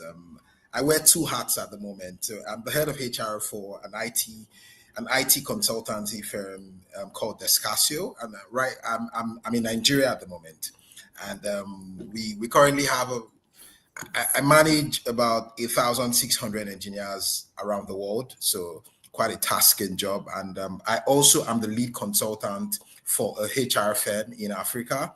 Also, I mean, we help organizations who are coming into Africa to settle in. And of course, we do lots of transformations. And yeah, so apparently that's exactly what I do. Like Mervis said, I mean, that's where all the action happens, transformation. So yeah, I like it. Yeah, again, well, welcome everyone. We are amongst friends. Again, I'm Renika West, and I will be your moderator. I too come from an HR background, but mainly talent development, and now have my own coaching and consulting firm. Before we begin, when we talk about succession planning, we're actually talking, in my opinion, about readiness, thinking about the intentional process of really identifying who will be in the next step in these critical roles, whether your organization has 20 people or 16,000 engineers. And when we think about leadership pipeline development, that's about preparation, actively growing, stretching, equipping talent long before the movement actually arrives. And so you think about who's next and how we're preparing them now. So those are two things I'd like for us to think about throughout this session. And I'll start with the first question. Succession used to be about stability, right? We have an organization, we want to make sure who's next in the pipeline. Now, today, it's more about speed. So the question is, how do you build leaders who thrive in flux and not just survive in transitions? Anyone want to start with that? I'd love to go. Well, you don't build leaders for stability anymore. You build them for volatility, right? The real differentiator is change metabolism. How fast can a leader absorb ambiguity and still move the system forward? We tend to overtrain for control, wherein the muscle that we actually need is adaptation at velocity. I'm a strong believer that you got to stop cushioning your leaders. You got to throw them in the chaos, in the messy middle, throw them in, give them data sets, feedback loops, and safety nets that help them fail forward fast. Yeah, I love that. You said a couple of things that I love. You said we got to throw the leaders in. What I imagine is, and it's probably not a good term, but it's the only one I knew, is like guerrilla warfare. Like you just throw them in and it's like, it's time. Absolutely. You got to figure out exactly what that is. Love to ask the other two panelists if you want to add anything to that as well. Yeah. I would love to. Thank you. I could not agree more. I think one of the most important qualities right now is adaptability. Business is changing. There is so much change. Business is not stagnant anymore. So developing the skills of being able to change, of being ambiguous, of being able to adapt to the economy, being able to adapt to pivoting roadmaps. These are skills that every leader must have to grow. And I would say to Mavish's point, it's so important. Before it was all about operational and control, but I actually think those soft skills of change management and adaptability is really more important right now as important as operational. Like those sort of core key skills with the business context of the world are, I would say, even more important. And in terms of my leaders, you can teach it. I do think it can sometimes really, some people are just better at change. But I do think, to your point, Manish, is throwing them in, really getting that, being able to exercise that and just throwing them in and being able to be adaptable and take on more and learn. There's so many questions I have. Go ahead, Adolph. There's so much I want. I've got notes here. Keep going. Go ahead. Go ahead. I'm going to keep it really, really short. So I think totally agree. I align with Jessica, and I think succession planning is no longer about replacing leaders. I think we've moved from that point. It's now about future-proofing organizations. I mean, what you need to be clear as to what the organization, what leadership requires in succession. So, I mean, leaders of today will not, techniques a leader has today, all the skills might not work for tomorrow. So, I mean, the fundamental question is, what will future leaders need? And that's what you need to start preparing them for now. So I totally agree with my co-panelist. Yeah. So one of the things that you all said is, we've got to just throw them in and they've got to be ready for things. And my question is sort of twofold with that. What does that look like? I mean, if you're in the military, they have sort of war games that you play, if you're in a training class, sometimes you have simulations that people will go through. If I were a fighter pilot, I'd know what that was like in case an emergency happened. But what does that actually look like within your organization so people can be ready? And maybe, Adolph, if you could start there and then we'll go back around. Sure. I'll take a stab on that. So I mean, practically, it's been chaotic for me throwing leaders just right in. It's been totally chaotic. And I'll tell you why. I mean, 80% of the times I have found them making so much mistakes, being confused, and that has costed the company or the organization a lot. And what that has brought to fall for me is I realized that we weren't future-proofing these leaders. We were just looking for replacements. And that's where the thin line is. So what I've started doing is I'm asking very fundamental questions. What does that role need in 5 years? What does that new role require in 10 years so that I can prepare leaders to be ready for that future? So I don't know if I answered your question, though, but I mean, it's been quite chaotic for us. And so I'm doing it in a different way just to see how we can get through that curve. I love your transparency. What about you, Jessica? I think really, and I couldn't agree more with the other panelists. Again, I think it's what does your business need? Really understanding the roadmap of your business, because to your point, if you just throw someone in, that's very chaotic and that can cost, roles and retention. I think it's about being really strategic. Where is the business going? And basing the succession planning, for example, manager training, learning and development, like where is the business going? Is it going to be more technological focused? Is it going to be more innovation focused?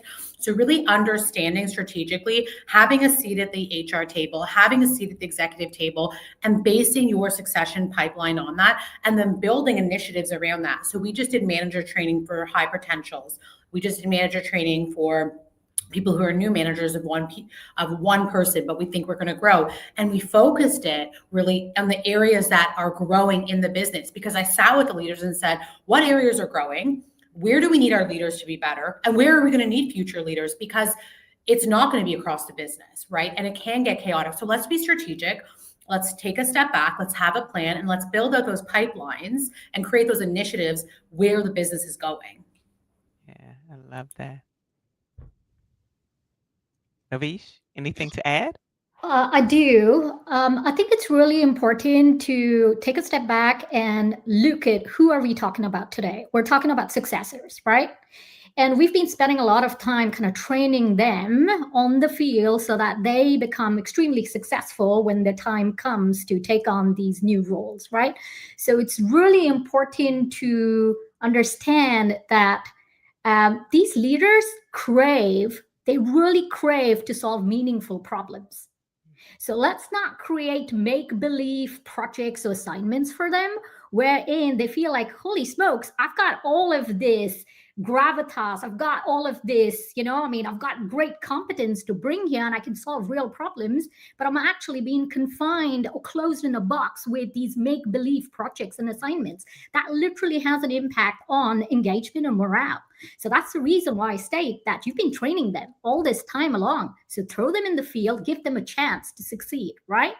Will they make mistakes? That's why I said fail fast. Learn from those failings. I feel that some of the best leaders have always reflected back on, okay, what did I learn from that failure, that setback? It's resilience that comes out at the end of the day, right?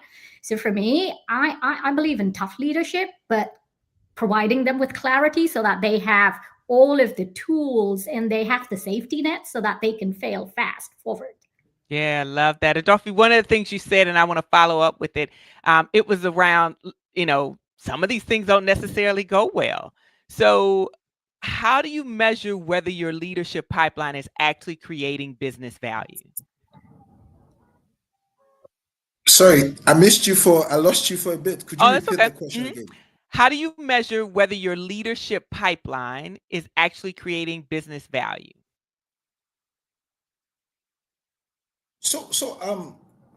First and foremost, I think it comes back to, I think I like to borrow what Melvis said at the beginning. I mean, where's the business going? What's the direction of the business? There has to be clarity at that point. So the moment we are very clear, it becomes easy to determine or to guess the type of leaders. Oh, we lost you. Can you all hear? Is it just me? Maybe it's just me. Did you lose me? Can you hear me? I cannot. Can others hear? Yeah. You good? Okay. Can I go on? Can I go on? Okay. So true measurement would normally just go beyond replacement charts. That's like the first thing. So I mean, there are a couple of things to measure: time to fill, bench depth ratio, hyper retention. But the most important thing is, I mean, there has to be clarity as to where the business. Okay.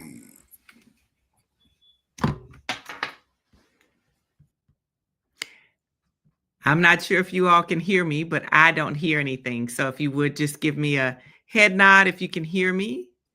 Yeah. You can hear me? All right. I cannot hear you all. So I'm going to go ahead and ask the next question. So apologies if I speak over anyone. One of the things that we were talking about is clearness and clarity. And AI actually promises to predict readiness and potential. But my question is, where's the line between insight and actual illusion?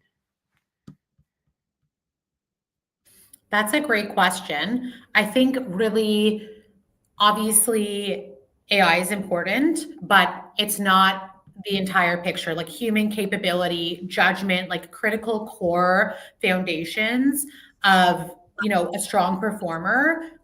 AI can't predict all of that. They can only look at certain data. So yes, you can use AI to help make a decision on who's going to be a leader, but you also need to look at, judgment, critical thinking, which AI is not going to pick up.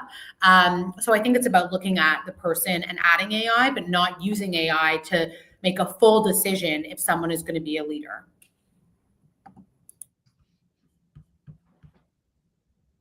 Anyone else want to? I'm just reading lips now because I don't hear as well, but go ahead. Go ahead. Sure.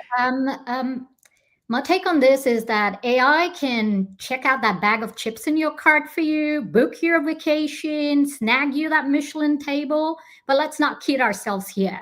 The illusion in thinking that an algorithm can see potential, it really can't. It can only pattern match based on past. AI gives you that data. It doesn't give us discernment. So if your data is biased, your predictions will just automate yesterday's blind spots, and that too at scale, right? So the smartest play is to use AI as your co-pilot, not your oracle. Combine predictive analytics with human judgment and context and gut. tech should sharpen our decision-making skills, not necessarily replace our accountability. Excellent point. Anyone else want to add anything? Sorry about that. I had to rejoin. All right. So just as a follow-up to that, we've been talking about leaders and being able to see around the corner and things like that.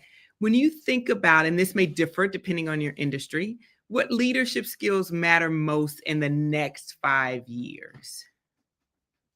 I can start with this. I think, we've already touched on it, but adaptability, businesses changing, are changing so fast. I think emotional intelligence, being able to work with, a lot of different people. I think really having proficiency in AI, that's going to be a core capability that is going to be coming up. Again, I think understanding it and, like Nish said, really allowing it to be your co-pilot and using it in the best way to make you more efficient at your job. I think that's going to be really important. I think in terms of just really being able, though, I think one of the most important things is really making fast judgments in times of change and being able to show up at that time and be your best self. Those are sort of like the core capabilities of future leaders. Okay. All right. And if there was one, go ahead, Adolfo. Sorry about that. Sure. I mean, totally agree with Jessica. I just really wanted to add just one or maybe two. And that's trust. I think that's something that is currently missing. Trust. I think leaders would have to learn that skill. Your ability to develop trust and keep it in the team. And the last or the next one I'll talk about is hope. Trust and hope. If leaders can keep up these two skills, it will make a whole difference. Yeah. And I think that is so important. I'm here in the US market. And when you talk about trust, I can remember generations ago, a trust between an employer and an employee was that if I show up to work and I do my job well, you will develop me. You will give me the skills that I need in order for me to progress. Everyone wasn't going to make it. There can only be one CEO. There's only so many people in the C-suite. But if I were to get there, there was a path because I trust that you would help me to get there. In this day and age of 2025, there are so many employers that people distrust. They distrust because they don't know if they're going to have a job tomorrow. They don't know if you're going to invest in me as an employee. And even if you invest in me, I don't sit in those meetings and know what happens in succession planning. So any thoughts around maybe how things were and maybe as we move into the future, thinking about that word trust and even hope for employees? I think it's 100% so important. And to your point, there's so many employers, there's so much choice. I would say there's, loyalty. You have to, as an employer, you have to create sort of those experiences and being really strategic with your retention strategies. So I think it's easy to say, oh, we're going to develop you, but what are you actually doing? I think it's about putting together a plan so people can say, oh, this person has a plan. We have a development plan. They're doing leadership training. They're bringing in speakers, doing tangible, specific things and not just saying we're going to develop you.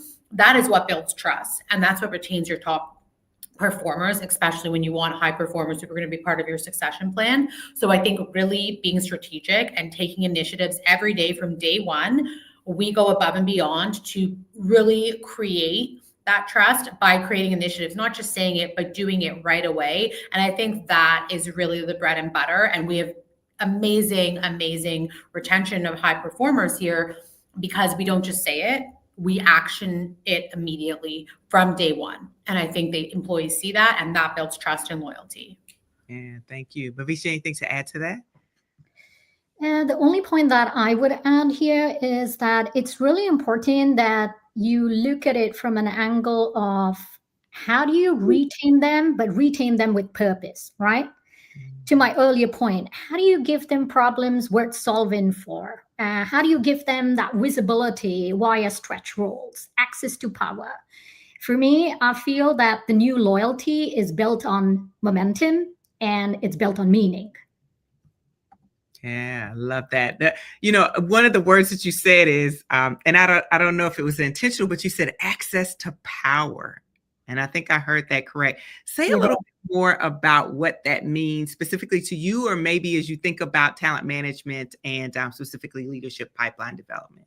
Yeah, I mean, if you look at new and young leaders, right? I mean, it's so important for them not just to have fancy titles, but also have that access to power in the organization. Because no matter how much you build on that muscle of influencing skills, you just got to kind of throw some bait out there and give them that power so that they feel like, oh gosh, yeah, I got a really important mission to lead. And I also have this additional, what you say, safety net, wherein I've got access to power so that I can drive that mission to conclusion, right? So bringing them into rooms wherein they need to have visibility, right? Ensuring that they have this strong support mechanism kind of built around them for them to be successful. Yeah, love that.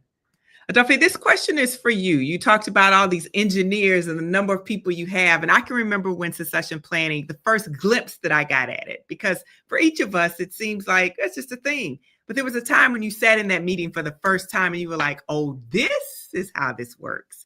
And I remember we had a term called hypo, and you had to come in and you literally had to, fight is a strong word, but you had to really rally and promote the folks on your team and determine who was going to be promoted, who was going to get different opportunities. And it's been a minute since I've been in one of those spaces, because it's been a minute since I've been out of corporate America. But how have you seen that evolve? And if you have not, this is a two-part, if you haven't seen it evolve, what would you like to see it evolve into, that succession planning and the leadership development pipeline conversation? So thank you so much. I mean, that's such a practical question. And I mean, practically, I am right at the middle of it at the moment. So a little bit here in Africa, it has evolved a little bit. So what has it evolved to? So it's not just based on if you are friends to the CEO, but it's now totally based on merit. And that's where I think succession plan should evolve to. I mean, we shouldn't sacrifice leadership on the altar of being friends or fraternization, but it should be totally based on merit. I mean, let the best man win. I mean, that's what I want to see happen. I mean, it started happening, but I think we're 20% gone, 80% more to go, but I'm sure we'll get there. But let the best man win. Set the right KPIs, I mean, and then let's see who gets there. That's it. Yes. Okay. Can I make one small tweak? As we make sure the best person wins, the question that I have becomes, how do you do that without taking out the human element? Because if we're running a race, we can say, let the best person win, the person who's the fastest, because that's the mark. We don't care what you do in front of the camera. We don't care about your form. If you hit the end before the other person, that's the goal mark, you win. So how do we do that? And again, we can either go to the first question or this question. How do you keep that human element in there? I'm curious, Bavish. So maybe the first question, what has evolved? And then maybe how do you keep that element? Oh, can we put, Dr. Can you go on mute real quick? Okay, all right, I think we're good. I have a different take to this. I mean, till now, we've been kind of focused on training leaders so that they can be ready for that next role when it comes up, right? I feel that we need to kind of shift to range readiness. And I say range readiness is because, especially with AI disruption, and then you see all of these geopolitical changes, right? And the markets are moving swiftly. It's really important that we pick leaders that can sense, that can adapt, that can reframe, people who are system thinkers, people who are comfortable with ambiguity, and they're fluent, right? Both in human as well as digital intelligence. So I would literally, I feel that today, if you look at our succession plans, those playbooks are kind of old, redundant. I would say, check it out. We got to rewire how we assess potential. It's not purely just based on competence and performance. And I feel that, especially for folks in L&D, leaders, primarily, it's really important that we build fluid development ecosystems, right? And we embed ethical and adaptive decision making, because with AI, it's like judgment becomes the real differentiator now. So if you have to future-proof your pipeline, you got to ensure that you're picking on leaders who can reinvent the business, who can literally reinvent the seat that they're sitting on, because that's how fast changes are engulfing them. Yeah, love that. Jessica, anything to add? I couldn't agree more. I think it's all about people who, their systems and their process, and really, understanding that. I do think there is that human element, but I think there's strategic ways that you make it equitable, and make sure everyone's getting the opportunities, and then the best person can. All right. Thank you, Jessica. We had a little bit of technical issues, so I may come back to you for that response because I want to make sure everyone heard it. I have a question for everyone. You all are part of HR. So this isn't for you. This is really for your colleagues. What's one radical move HR leaders should make to build a future-proof leadership pipeline? Like, this is radical. This is like, we might have to write a book about this. So you might have to trademark it. I'll give you a moment to think about it. Mavish, you look like you're ready. I'm ready. I was born ready. I would say treat leadership like a living lab, right? Not a legacy system. Run experiments, not programs. Move leaders across borders, move them across functions, failures faster, more than the comfort zone can allow them for. Because as human, we're so stuck to, oh gosh, this is my comfort zone, I want to stay there. No, push them out of that comfort zone. Build a system that rewards curiosity over compliance, and you will never have a succession. The goal isn't to build perfect successors. I would say the goal should be to build perpetual leaders. Yeah, I couldn't agree more. And I think I love that you said exposing leaders to different parts of the business. I think that is so important. And that's something that as an executive, you really need to understand. So allowing every single employee to have exposure to every single part of the business, to understand and maybe try and maybe fail, but that will help them develop their leadership. That will help them be a better executive because they'll understand the business more holistically, and they'll be able to understand how their function operates on the larger holistic scale of the organization. So I love that you said that, and I couldn't agree more. Give exposure, allow them to work in different departments, let them understand it, let them fail. I think that's probably something that is so, so, so important. It's not static. Allow them to fail, I think is just so important. It is a living organism, leaders, and it does change, and the businesses change. So you need to make sure every single person understands the entire organization. Yeah, I love that. Don't say anything to add. Totally. Sure. Just something short. Totally agree. I mean, someone said reward curiosity. I mean, let no one be afraid to make mistakes. I mean, I think that's one part we are missing at the moment. I mean, too afraid to make mistakes and get them off their comfort zones. I think that's where success is, just away from your comfort zone. Yeah. So I love you all talking about curiosity. I love you all talking about mistakes. How many of you all are willing to put in your interview packet, how many mistakes did you make over the last 365 days? And tell us about the biggest mistake you made, the smallest mistake you made, and why you're not making more. I love that question, and I couldn't agree more. I think mistakes is how you learn, like resilience. I love that, you mentioned that earlier.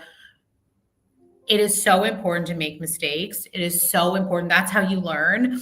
I think me personally, I've made mistakes where I'll give a more junior employee a lot of direct reports. And now I'm doing manager training when I wish I proactively did that as opposed to reactively. I wish I had set up my managers in a more proactive fashion and giving them those leadership skills, as opposed to now allowing it proactively. That was something that I would do differently, where if I see someone is on the track to be a leader, if they're part of my succession plan, give them the tools, give them the training before, as opposed to in a reactive situation, which I have done. Yeah. What about you, Mavish? You willing to put that on the with the interview panel? I'm willing to do that. So for me, I mean, like I said, I lead transformation, and I've made a lot of oopsie daisy mistakes with leading transformation. Move too fast, wherein the organization is like, we're not yet there, so can you just go a little slow? And I'm like, no, we're moving fast. And when I turned around, I was like, why isn't there adoption? Oh yes, Mavish, because you left everybody behind because you were moving too fast, right? So a positive trait of mine of moving, that speed, the speed of excellence, maybe that excellence was missing there, to kind of pace myself and understand, okay, do I literally have everybody, and are people ready? Because we're talking about change in capabilities. We're talking about change in mannerisms, because everybody wants to transform, but nobody wants to deal with the pain of change. And I always kind of think of it this way. It's like, you wake up in the morning and you've got your gym clothes all set up out there on the bed. And it's that moment where you go like, gosh, okay, let me just get into it and get into the zone and the gear. And then I can just go in and I'm off on my fitness journey. It's that minute. Oh, should I actually be putting on my gym clothes, or can I just be in my comfy PJs and just, pour in some hot cocoa? So, that little minute that kind of differentiates, where do I pivot? That's kind of important. So for me, it's out there on the net, right? I mean, have I learned a ton about transformation? Absolutely. Some of my biggest oopsie daisy moments have kind of led to, let's say, the most important learnings, because it burned when I went through the changes, the pain, right? So for me, it's like, oh yeah, I'm not doing that again. I'm going to go slow. I'm going to ensure that I'm being careful about who I take along the journey. Love that. Thank you. Adolfo, what do you got to add to that? Yeah, so for me, I think that is an important question I would always ask on any panel I sit for a leadership role. And this is the way I ask the question. I ask the candidate to tell me, give me practical situation where they failed before. I want to have an idea of how you failed and how you got out of that box. I feel that it's on those curbs that we build leaders. It's really on those curbs that we build leaders. So it's really, I mean, I have adopted this literally for 10 years. I interview for any leadership role. That's a very, very vital question I ask. So yes, it's important. All right, nice. So everybody's willing to bring it in for the interview panel. Are you willing to tolerate it when we're having the succession planning meetings? Because most of those planning sessions are about how well people are doing, how they've stepped into these roles, all the success that they've had. It's kind of a rhetorical question, so maybe think about it. If you're willing to do it on the front end, are you also willing to do it when you're thinking about your leadership pipeline and what does that look like and who are our future leaders? The last question I have, we have about 6 minutes, so take no longer than maybe a minute and a half, and then we'll close out. The question is a pretty simple question. If leadership is a supply chain, where's the biggest bottleneck? Might be forecasting, might be talent inventory, could be production capacity, could be anything. But where do you think the biggest bottleneck is? And we'll start with you, Mavish, then we'll go with Jessica and end with Adolfo. Sure. I have a pretty different take to this. The real bottleneck isn't really supplier demand. I would say it's imagination. Bear with me. We forecast roles, not possibilities. We tend to inventory skills, not capabilities, right? So the organizations that win are the ones that can retool talent on the fly when strategy pivots. And the pipeline isn't broken. It's our mental model on leadership that's broken. We need fewer replicas, and I would say, give me more prototypes. Mic drop. Mic drop. All right, Jessica, you're next. Couldn't agree more. Different prototypes, not just having one type of leader. Hopefully AI can maybe do some prototypes and we can build it in. I love that point. I would say for me, in my perspective, and I've done quite a bit of succession planning I would say the forecasting is something that in general people fail at. So they don't look at their business as, okay, what do we need in a year? What will we potentially need in 5 years? What will we need in 3 years? So making sure you're clear on, what is the roadmap of the organization and forecasting correctly, because the last thing you want is, oh, by the way, we have to hire 20 managers and we haven't developed anyone internally to fill the roles. So I really think forecasting is something that there's really core gaps, and taking that time to align that forecasting with your roadmap and strategic plan is so important. Yeah, I love that. I'll check in with our last panelist. Oh yeah, I'm right here. I'm so sorry. I think No. my We cameras just went need off. to hear the voice. Sincerely No, apologize. tell us what you think. So I think I will really go for forecasting, because I mean we don't define tomorrow's leadership demand clearly enough. We design for replacement and not reinvention. So I think forecasting for me is what I would pick. I'm totally aligned with Jessica. Forecasting is what I pick. So yeah, I'll stop there. All right. Thank you. Jessica had to run. There was a fire alarm in the building. But what I'd ask everyone to do who's listening is to please connect on LinkedIn with each of the panelists that are here. Got some amazing insight today, and you can keep the conversation going. So with that, I'd like to say thank you to each of you. And we are going to close out today, and everyone have an amazing, amazing morning, afternoon, or evening. Take care, everyone. Bye-bye. Bye.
Hello, everyone, and welcome in. If you've been here with us this morning, I hope you've been enjoying the Talent Management and Workforce Strategy Summit. I'm pleased that today the colors here match my aesthetic. I'm Lauren Lefkowitz, your host and moderator for this particular panel, Role Clarity, Goal Alignment, and Execution. When we have clarity, we can do anything. If you haven't met me before, I am an executive coach and fractional chief HR officer. My company is Fine as a Trap because fine is not fine. It's not actually a feeling. It's a decision we make. And I think we all deserve amazing. So without further ado, I'd love to welcome the panel to the stage so that we can get their introductions going. Welcome in, everybody. Amazing. All right, so we're going to start with just some quick intros. Tell us who you are, where in the world you are, and why this topic is meaningful for you. We'll start with Christina, and then Chris, Monica, Meredith, Anna, and we'll go from there. Christina, get us started. Hi, everybody. Dr. Christina Moran. I'm located in Cleveland, Ohio, in the U.S. Why this topic is important to me, I love to live in that blend between strategy and vision and actually getting it done. I don't love thinking about it and then handing it off. I also don't love being handed something and being asked to go do it. And I think a lot of people on this call are probably very similar in that regard. Happy to be here. Hi, everyone. I'm Chris. It's great to be here. I've got a background in operations and then moved into HR. I've spent a career innovating talent, working around OD, HR transformations and strategic workforce planning. I started off in the military, went into consulting and then into kind of HR leadership roles, and founded my own company to, in essence, support clients with setting up capability management, strategic workforce planning, and kind of HR transformation stuff. So this sits at the heart of what I do. For me, why this topic? I think that when you look at the blend of the right behaviors, leadership behaviors, and then the right structures, you can really enable the performance and the potential of businesses and people within it. So I think it's essential that we get this right. Hi, everybody. My name is Monica Lloyd. I'm the president and chief people officer of a consulting firm called People Forward. I come to you from Michigan in the United States, Southwest Michigan. So Christina, we're probably just a few hours from each other. This topic really matters to me because this is really the root of employee engagement. When we talk about having team members that want to provide discretionary effort in the workplace and do the great work that we hire them to do, this is foundational to that. And I think oftentimes we lose sight of the systems that we put in place that drive employee engagement that aren't pretty or flashy, but are extremely important. And people show up and want to do a good job, and this helps them do that. So I think it's a critical element of engagement. And I am Meredith Haberfeld. I am based in Monterey County, California, and am the CEO of Think Human. We're a leadership development company, and I come to this type of work circuitously. I have actually not worn the HR hat as most of you have, but I have been on the revenue side of the businesses for my entire career. And before that, I was in neuroscience. So I have worn different hats. So I bring a slightly different perspective. And my kind of impetus or passion for this topic is I think we are probably all aligned in caring about how human beings can experience where they spend the vast majority of their day, which is in the workplace. And there is no paycheck and there is no business continuity if the business isn't in good shape and the organization healthy.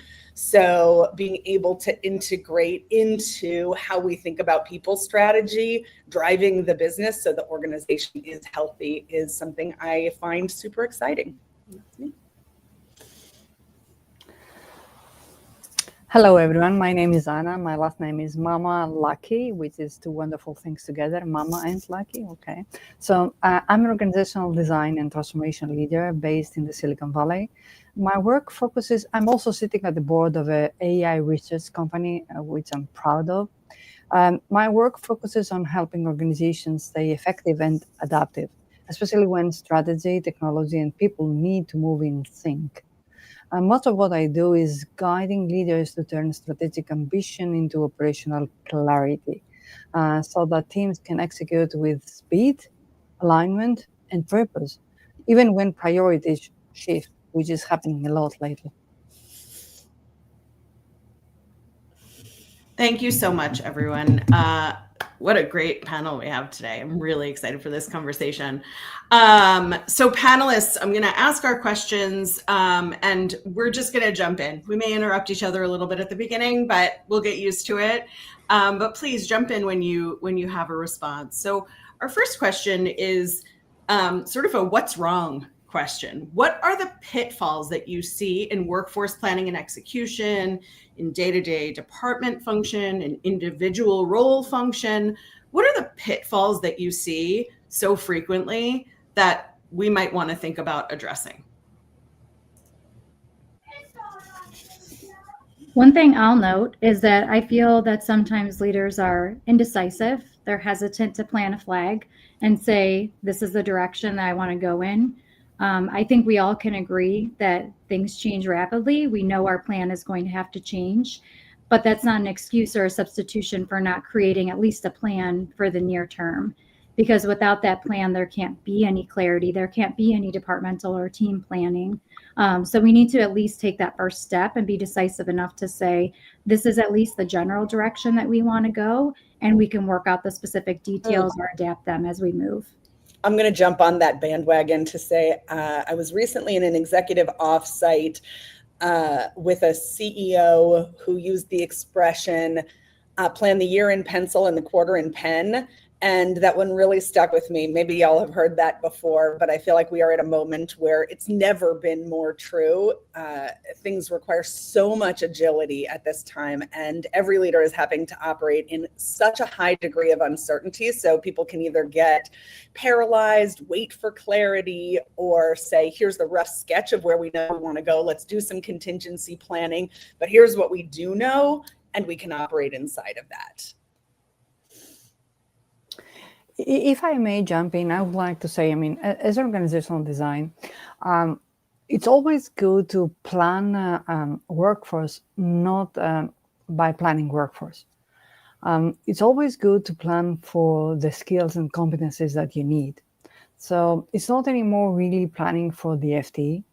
It's planning for what you need to bring inside your operation. So a kind of a little bit systematic thinking could help in that case. I always say, I mean, think what you want to achieve, what is your strategy, and what drives your strategy. And then you need to decide what is the mix of things that you need to have in place in order to make sure that this can be achieved. And that is very much the skills and the competencies that you need to have in place. And I know it's not easy, but in the today's gig economy, that is the direction that we're taking. We plan for the skills. We can't plan anymore for full-time equivalents for FTE. Not easy, but we need to be in the position as HR people to understand how we can outsource certain skills. We can very much split FTEs into different kinds of things that need to be done. We need to plan not for workforce. We need to plan for skills and competencies. I do like that, Anna. I think it's bold, it's very courageous, and not everybody's there. And I think that I spend a lot of time with my clients trying to get them up to speed with, well, what is good planning, and how do we plan for the future, and what time horizons do we really think through? For me, there is something about helping clients with getting real clarity from their strategy. They're not always doing that at all. And then how do you extrapolate from that through maybe something like integrated business planning, a demand for, to your point, skills or number of roles or whatever it is that we want to do in terms of how we organize. And very often with SWP, the demand is poor. And we might know loads of stuff around the supply side that we've got, who we've got, the skills we've got, but actually, what is it that we need to do for the future, and where are the risks if we look further to the future, are things that aren't really considered. So there's sometimes a bit of a mindset shift. The other mindset shift is around, I'm too busy to plan, or everything is resource management, isn't it? So we just recruit our way out of this, which we all know you can't. So bottom line is, if you get people through those mindset shifts, you can start to then really talk about the benefits of capability, build, buy, borrow, and all of those other things. Yeah, and I would add just really quickly that I think a key pitfall at the top is people tack on to the existing structure. And when we continue to do that year after year after year, we have an antiquated structure with a bunch of bright, shiny things on it to try to create agility.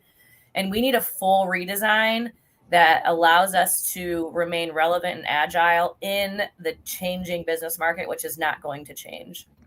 And then the biggest pitfall, I think, at the day-to-day level is leaders don't do a good enough job of recognizing the behaviors that we want to see repeated.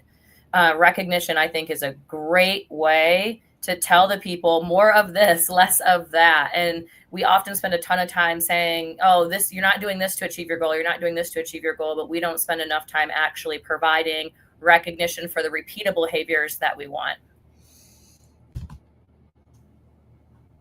Such great points. And so we've blended a little bit about the pitfalls and the ideals, right, in this first question, which leads us so beautifully into our next question, and is really relevant to the title of this particular session: role clarity, goal alignment, and execution. Often we see that HR is put in the position of all of it, right? We are the department that either holds it together or lets it fall apart from this outside view. But building the business strategy, building role clarity, goal alignment, execution, cascading from the top down doesn't actually only come with HR. It comes from the C-suite. It comes from the top.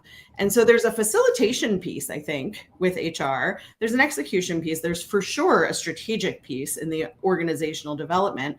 But if you're thinking about HR, and if we're starting from, some of our audience is coming in from like, there is no strategy, there is no cascading goal, there is no sort of top down.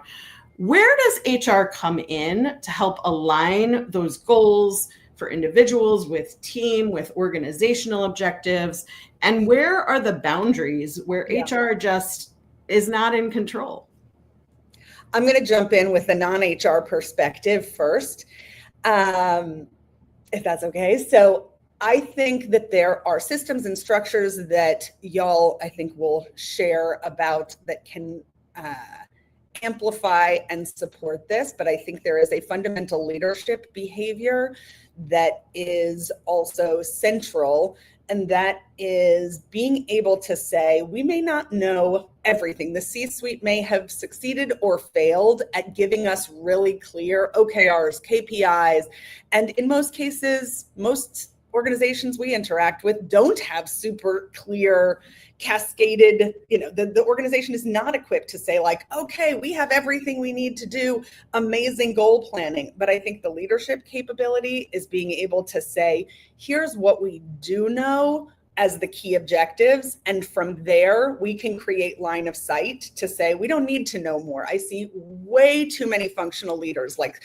at that SLT, VP director level saying like, well, the ELT didn't give us enough clarity yet. So we're just in a holding pattern and just doing business as usual, which I think is, it's a leadership gap that is utterly fillable as that level of leader closes that gap and says, okay, we can take what we do know. We might not have the OKRs, but we have the O's, or we have some of the O's, or we have, 5 initiatives. We know there are going to be more, but we can work with those 5 and say, here's the line of sight to those things. And it comes back to that year in pencil, quarter in pen, and saying, here's what we do have. And hopefully Tila from our team, because I can't get into the chat, unfortunately, can drop into the chat a simple worksheet leaders can use that says, here's the company goal, as much as we know, that's what this means to our department, and this is what this means to either a team or an individual.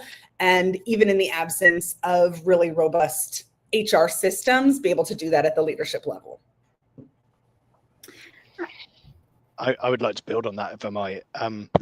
I think getting the non-HR view is fantastic, but I think it's a false boundary. I think we're all leaders in organizations, and leadership matters to everybody.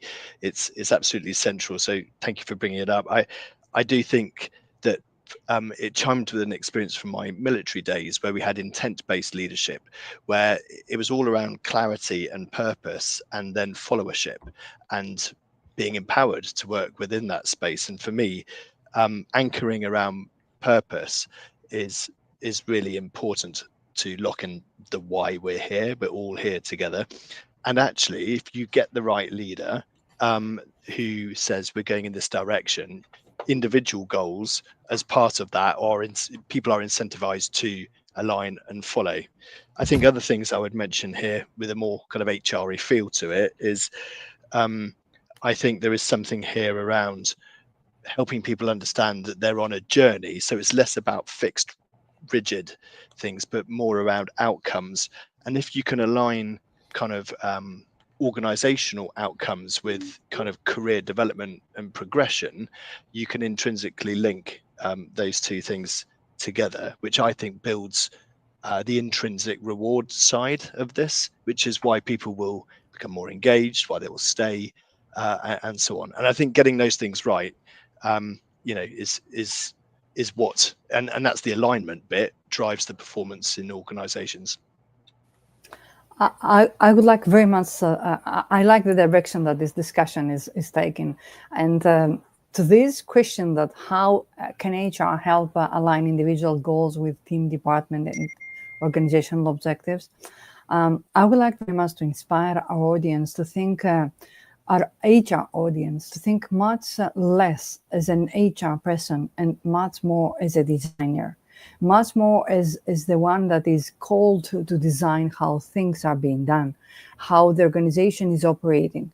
And that's why I would like to say that it's really the 3 C's that matter. So how you really build the clarity, how you build the connection, and how you create the cadence so that all these things work. So it's not only really cascading the organizational priorities into the functional scorecards and their role expectations, it's also how you integrate these things into the processes that you put in place for the people, the performance reviews, the development plans, your reward system, and how you make that work with the right cadence that you have over there, which is the real-time feedback loops, the check-in points, the quarterly reviews, and so on. And how you connect these, how you create this cascade with the business processes as well. All these things that happen in order for the organization to operate in a healthy way, that needs to be integrated for the people aspect as well. So I really would like to urge our chief HROs really to be much more designers, implementing the systems required.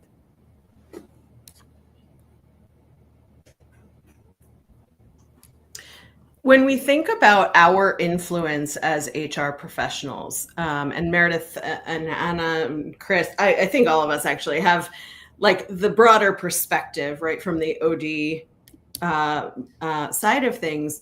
But if I am a CHRO and I want to demonstrate behaviors and I want to help my co-leaders, whether they're C-suite or VP level or line managers, what leadership behaviors can we help our managers accelerate? What is our role as HR in supporting that? So I think about first, like nature versus nurture perspective, right? So first, do you have the right people in your organization? Because there's going to be certain people who may not move at the pace that you need them to move and just may not be at the level of performance that you need. And I think that we can't pretend that everybody can just take any situation and turn it around if you don't have the right people on the bus. That being said, the nurture part of that is what the leaders are doing. First, leading by example is one of the most important things that people can do. People are going to follow your example more than they will ever follow your words. So walking the talk is first and foremost the thing that comes to mind for me. Setting that example in terms of culture. Are you working hard? Do they see you working hard? You know, those things matter. Those are things that we see in our managers. That's part of the reason they've elevated to that level. But also it's important to push that out, not necessarily like an egotistical way or a demonstrative way, but just don't hide that. Let people see that from time to time without creating a culture, of course, that pushes people to burnout or is not constructive or respectful, of course. Starting with the end in mind is important as well. If you have people just kind of frantically moving in circles all the time, the people that can see that end in mind and want to move in a direction, they will fall off that bus, right? They won't be on the path that you want to be on, and you'll lose those very important people in part of your progress. And then obviously the clear accountability structures. Like there are some high-performing people that you can give them a bit of direction and turn them loose, and they are going to do amazing things. That's a small percentage of people, but that those people do exist. There's a larger percentage of people that need a little bit more guidance, need a little bit more structure, and with that right framework, will do amazing things as well. So putting that right accountability structure in place, whether it's through check-ins or scoreboards or whatever it might be, is really important in addition to doing the right things. Yeah, what I would add to that, I love the accountability piece. I have a leadership development topic called accountability in action, and it really is foundational for leaders to be able to set clear expectations. The root of an expectation is something that we believe will happen in the future. And we just so often lose we lose messaging in translation, and we think something is going to be the case from our team members' performance, and then it's not, and we're disappointed, and then we pass judgment. So that clear accountability, I think, is huge. I love that, Christina. I think that the other thing for me is curiosity. I think so often, especially in high performance cultures, we get very protective of our goals and goal attainment. And we spend a lot of time defending where we're at with our goal attainment rather than leaning in and getting curious about maybe what we could be doing better, what's broken, being vulnerable in that space to understand I might not be doing the best job as a leader. How can I help you with your performance be better for you? But we stay in this protect mode because no one wants to, break down their wall, because we don't want to do a bad job, because we're humans and we want to keep our tribe and we want to make people happy. So I think that curiosity and vulnerability is huge too, to really open up the true opportunity for performance and really unlock all that untapped potential, because people are really just holding on to that because they're afraid of saying, I don't know, or how could I do this better, or I think we're broken here. When we can have those conversations productively, we can really unlock higher levels of performance. I would like to add something, which is very important regarding how drastically leadership is changing. Within organizations, traditionally, a leader was the one that had access to more information, was the one that was having, let's say, the gates to something. But now leaders are really not that. Leaders, anyone has access to information. Anyone has access to data. Right now, the leader needs to be the enabler, needs to be really the one that will create the psychologically safe environment for the people really to experiment, to put into action their curiosity and make sure that they judge, criticize things, criticize all this abundance of data that exists all around. Leadership is very different right now. The leadership behaviors that we want are those that can really apply to this era. So an enabler. Yes.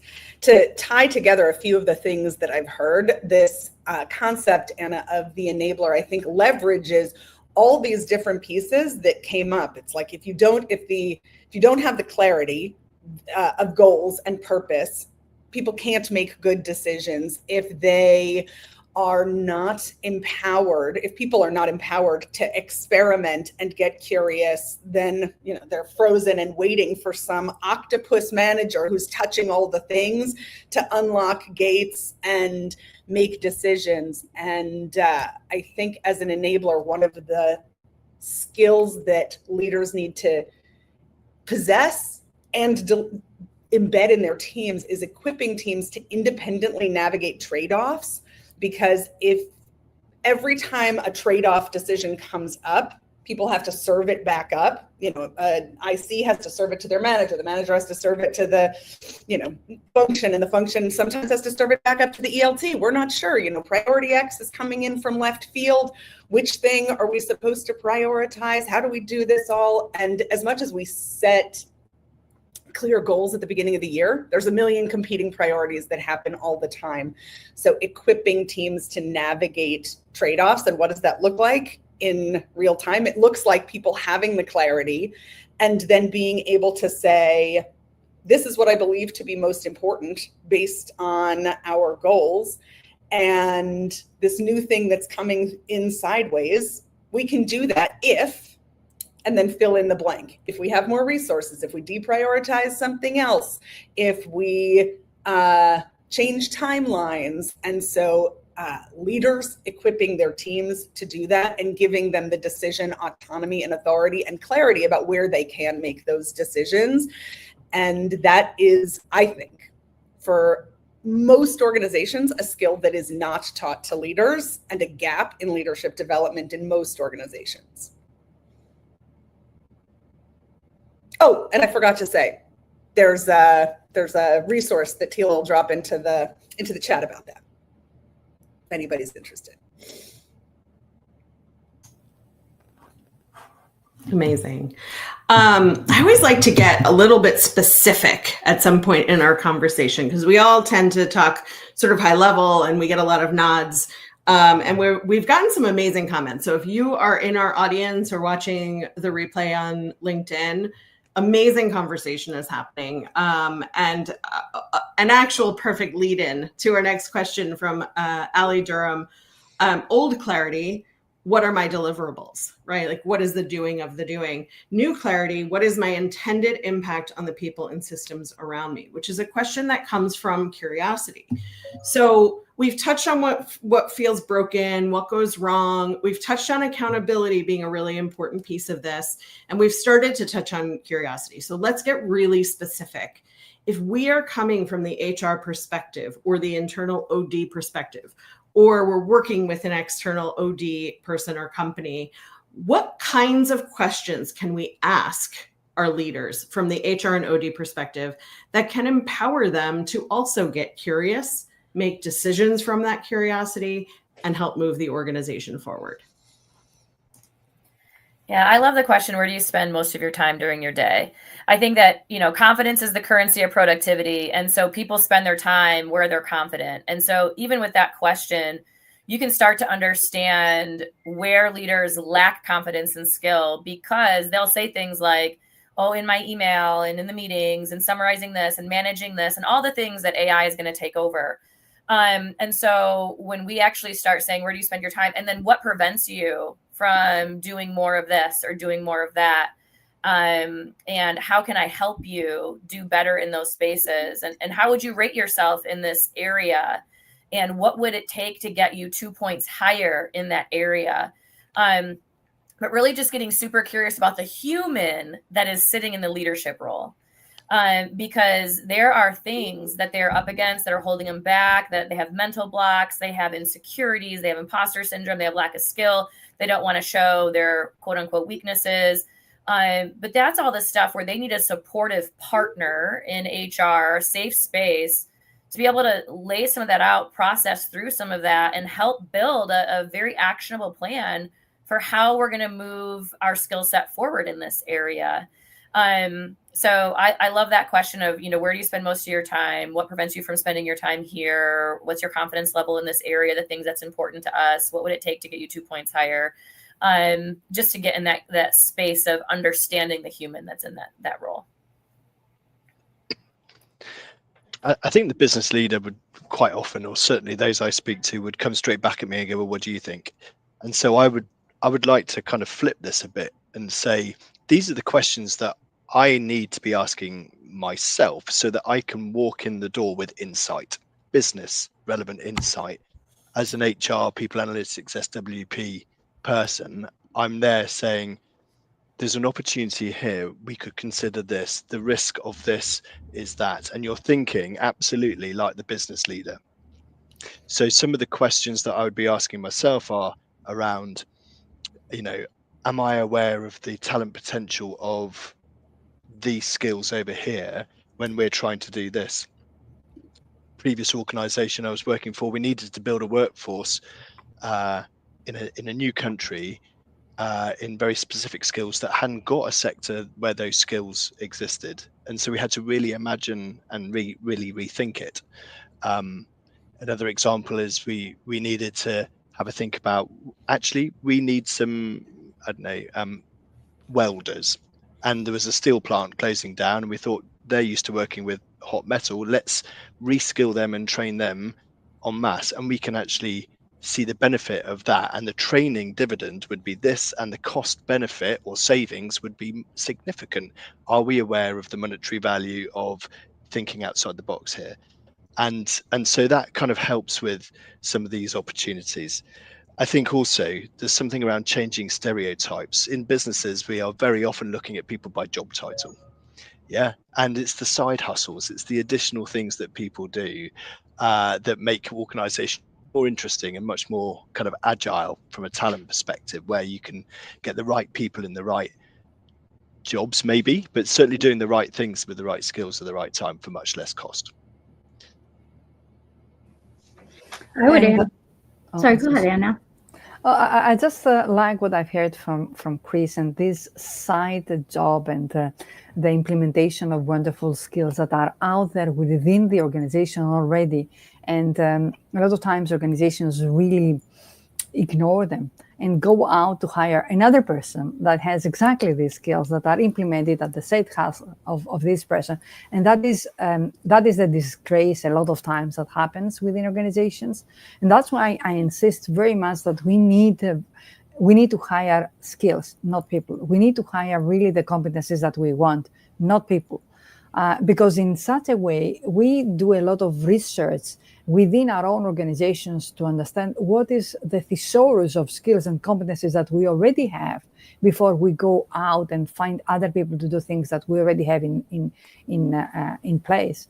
I would like to say that to the question asked, I would like very much to say that it's very much important for the organization, for the HR and OD people to trigger questions like what success looks like at the level of the organization, at the level of the department or division, at the level of the role.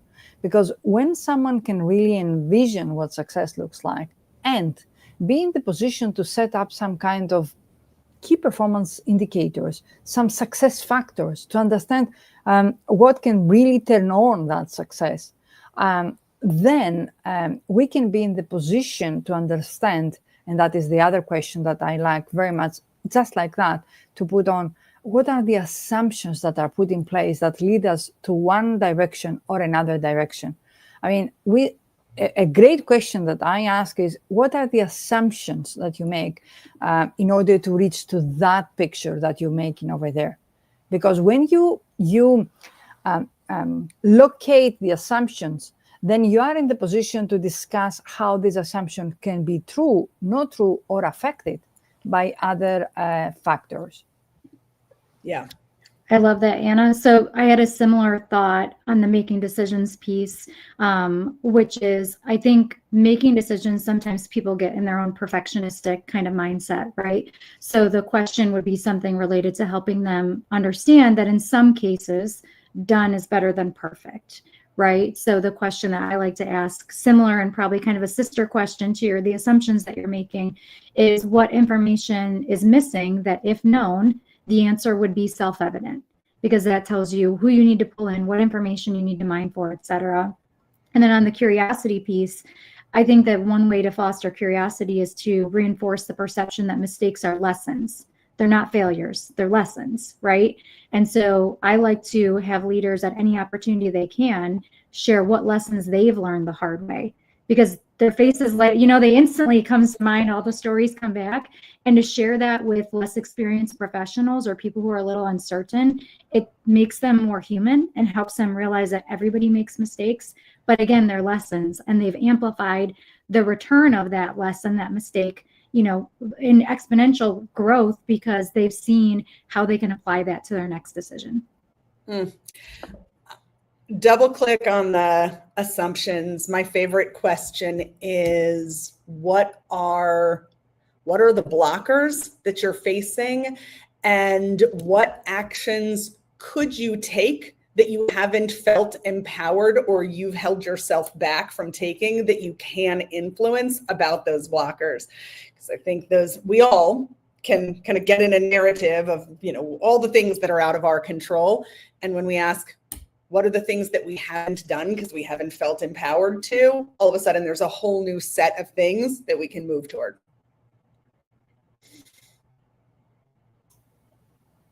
I would like very much to offer something that it has been inspired from something very practical.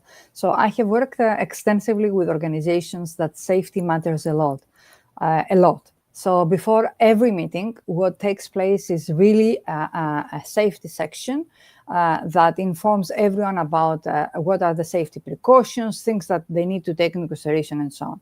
So I took inspiration from that, and I have created the alignment section. And before any meeting, literally, what happens is very much 3 questions. And the person that runs the meeting asks, what are we trying to achieve and why does it matter, guys? And then who needs to be involved and perhaps informed from that meeting and the outcomes of that meeting. And then the third one, how will we measure progress of the things that we have done today, decided or not decided, in the next 2 weeks from now? And these are standard questions before every meeting. This is, let's say, the moment of alignment.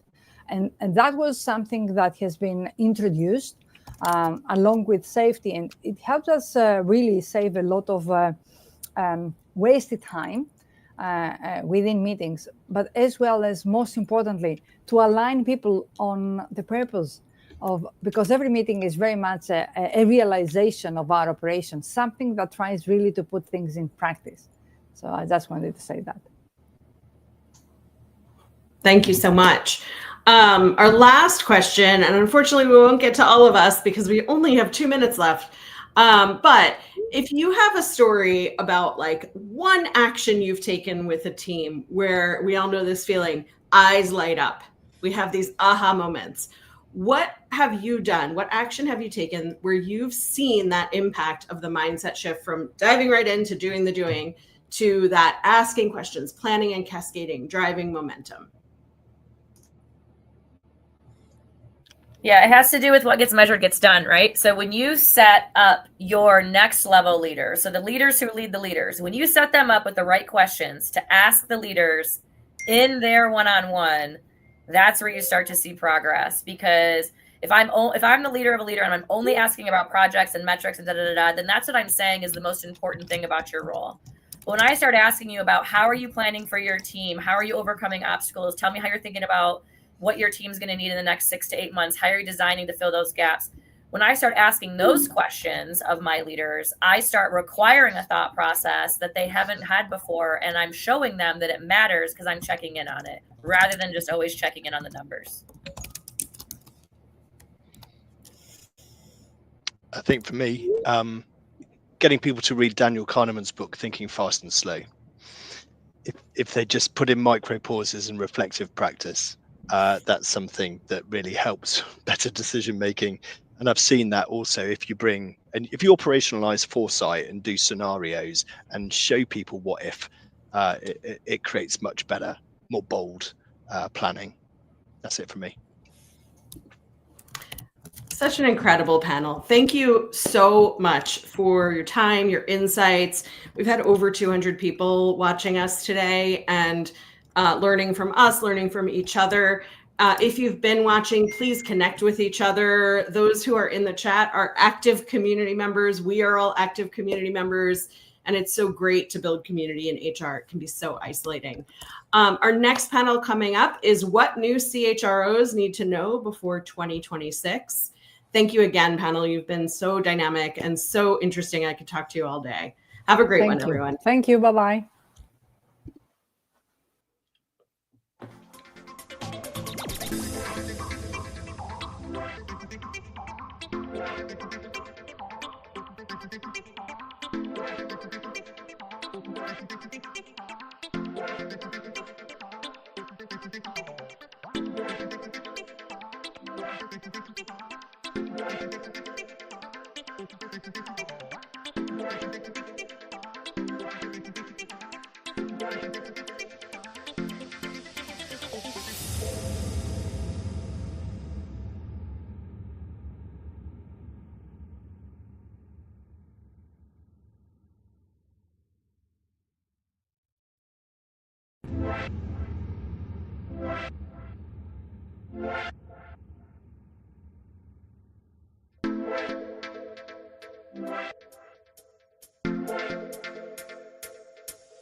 Hello, everyone.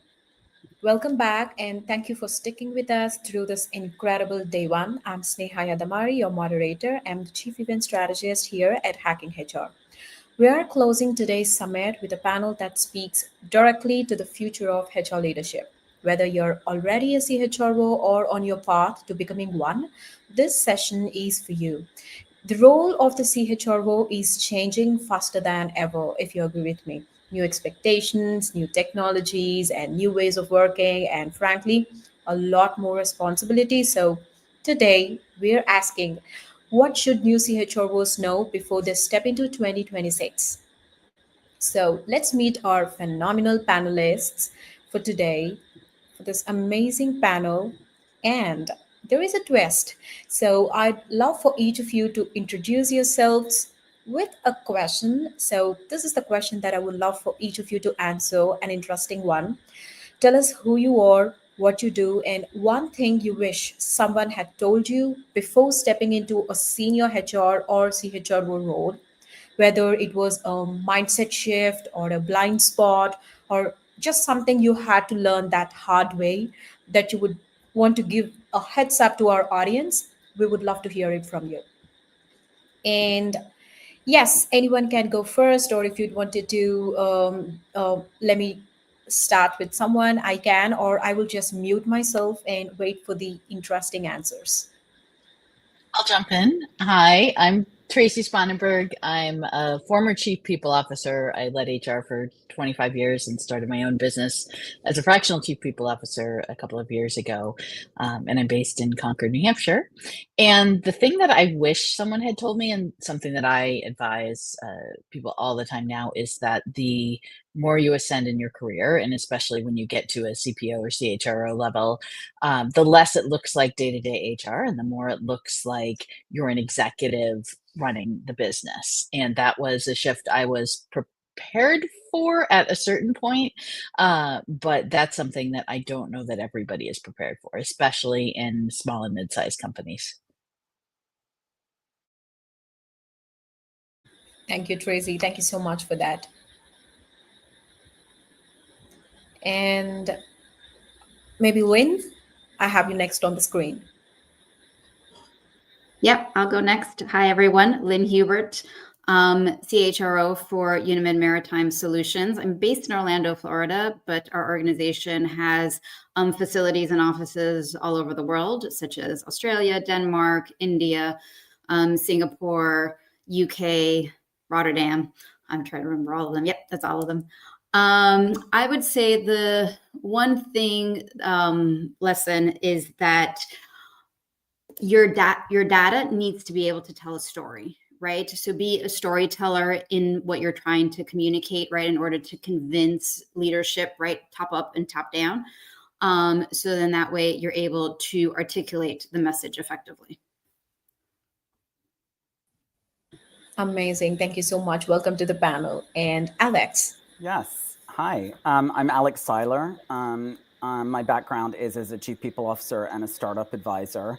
Similar to Tracy, I was in-house for 20 years, currently fractional, but also now looking to go back in-house, so pivots upon pivots.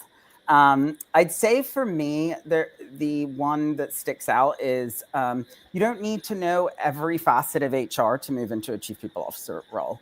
It's great if you've done some turns and specializations in different parts of HR, but I think that there is a misnomer that you have to know every part of HR to step into a CPO role. I would say you need to know enough to be dangerous, but surrounding yourselves with specialists that know even more about it than you is how you win long term. So building the right team around you, but you don't need to know absolutely everything about all facets of HR. Can't agree more with you, Alex. Thank you so much. And I believe that this is your first panel with Hacking HR. So welcome to the panel. It's not, actually, it's not. I think it's my first one in a while, but I've done some in the past and some with Tracy, but it's my first one in quite some time. So happy to be back. Yeah, welcome back. Thank you. Okay, and Evelyn. Hi, everyone. My name is Evelyn. I work for Britam Group as the Group HR Director. And I have been in HR for over 25 years. I currently take care of about 7 countries. One thing I think I would really have liked to know earlier on in my career, I think it's just how much orchestration you have to do. And it's just so many different dynamics. It's either business, it's the work front, it's employee welfare. It's just a lot. And sometimes you kind of have to peel like an onion to get to the bottom of what the real issues are. And that orchestration can really kind of stretch you. I think as you get into the executive level, you find now you have to be a little bit more intentional about just figuring out what the real agenda is and for you to be able to tackle that.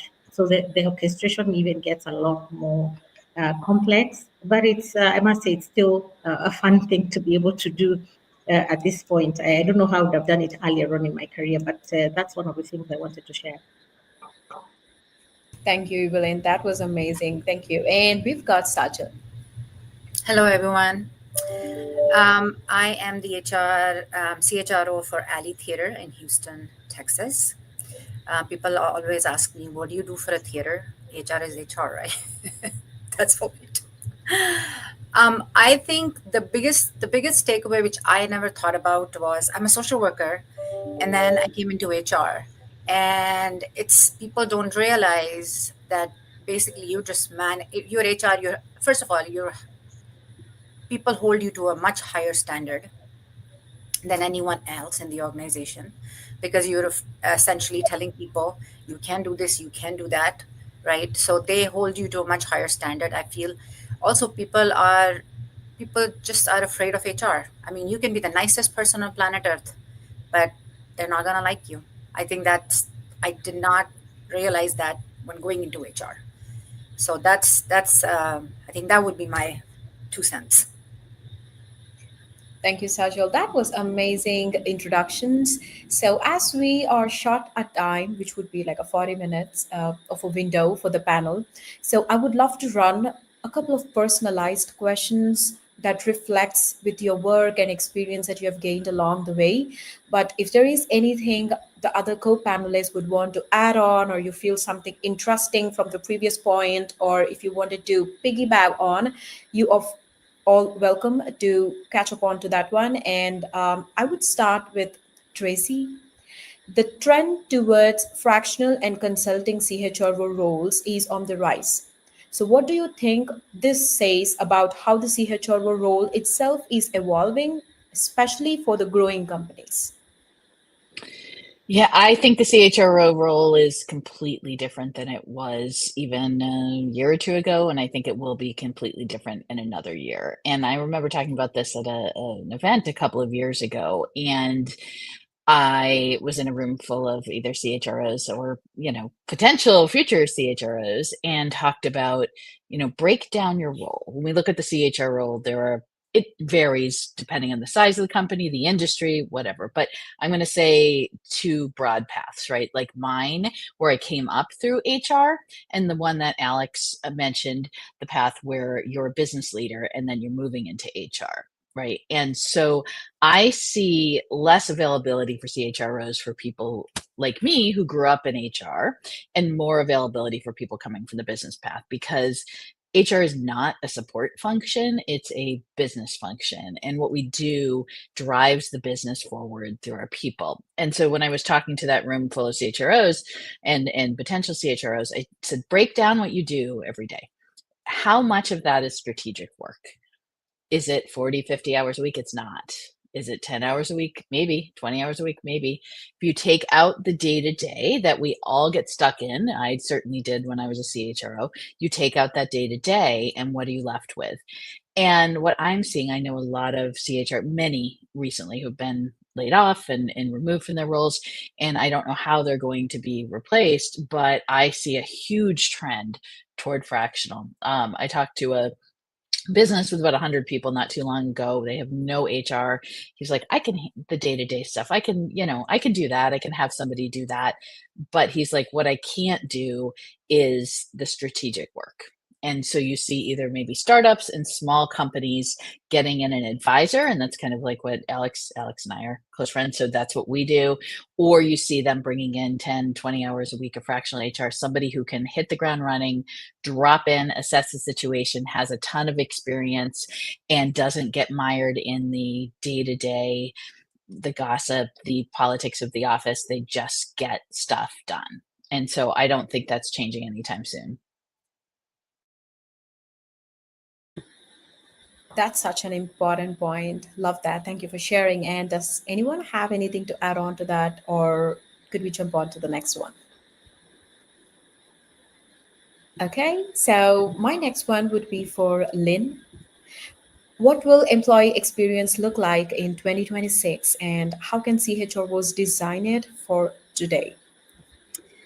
I think employee experience will be about clarity, connection, and choice, right? Employees want clarity on their career paths, expectations of the role, genuine connection with leaders, and flexibility in how they work.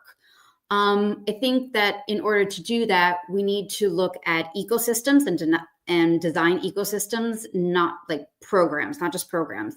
So like the difference between a program and an ecosystem is that a program employees participate in, right? And an ecosystem is something that they live in and day out. So it's like a seamless integration of technology, communication, culture, and leadership behavior that really kind of shapes every interaction, from onboarding to offboarding to recognition to having difficult conversations. So your HR systems really like need to talk to each other. And managers need to be trained on these systems, right? Because we want to make sure that they're using the tools, and that we want to make sure that like performance feedback connects directly with like development plans, engagement survey themes are fed into workforce planning, and platforms tie back into company values, right? So it's a whole, system, whole circle of things. Really, the goal is to create a continuous experience, not just a series of disconnected HR points. Thank you so much for that. And I would jump on to Alex. So you have advised both startups and more traditional organizations. So how can new CHROs bring the speed and experimentation from startups into the larger, more established environments? Yeah, I think that what it comes down to is I think everyone knows that startups move quickly, but I think the big thing with startups is they also learn very fast. So I think, bigger organizations should encourage more experimentation by creating sort of safe to fail pilots, right? We're learning so much as we're going, and I think that will be the trend of this function moving forward. Everything will be new. There won't be a playbook for it. Try new performance models with a team, test flexible benefits for a quarter, run 90-day sprints, just test different things and based off of that, say what success looks like, and we'll decide together. So I think that the challenge I've seen with bigger, more traditional organizations is they often stall because they need perfection before they launch. And to me, I'm a big progress over perfection person. So I think, startups ship stuff, they learn, and then they iterate. So I think if you bring that mindset and pair it with how you scale, or the advantages you get with scale, resources, data, etc., then it can work really well.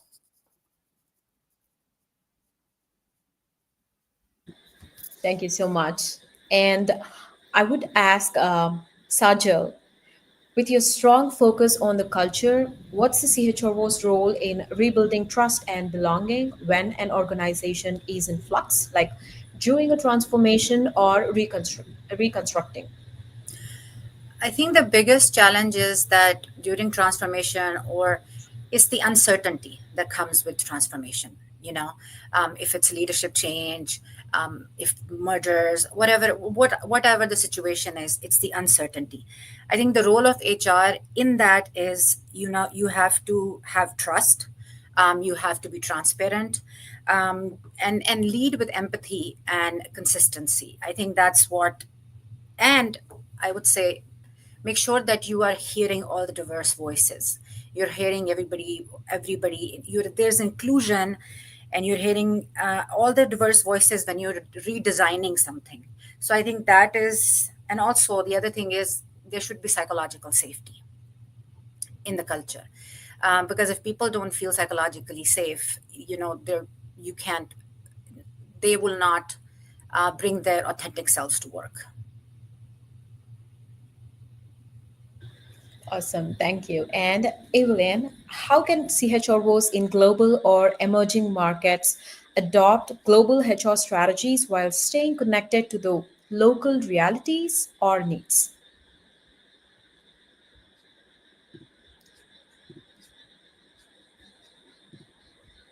Thank you for that question.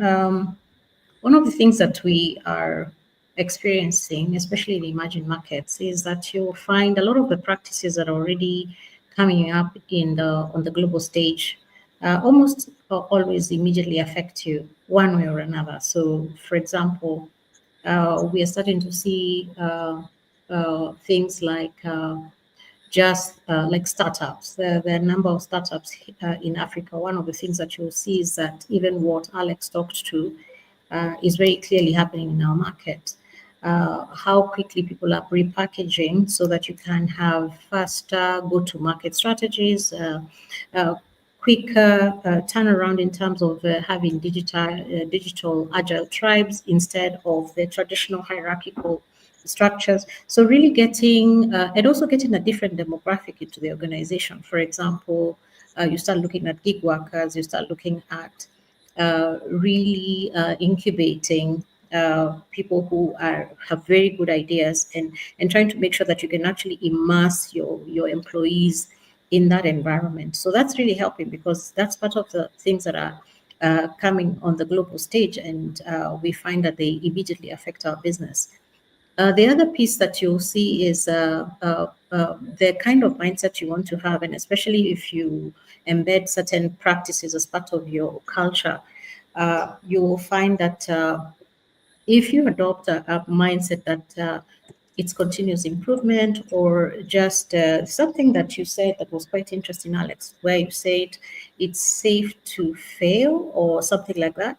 We do have that in the sense that you fail forward, move quickly, fail forward, and be part of the solution. Just quickly make sure you're agile enough to be able to adopt quite quickly in terms of what's changing. We also are affected by a lot of macros, so you want to find the solutions or the right leadership that takes you through that change, because change is constant, volume of change is a lot, pace is a lot, change is stacked. And I just saw something out of Gartner's Insights, HR Insight, that says we now need to prepare managers for making sure that we can routinize change.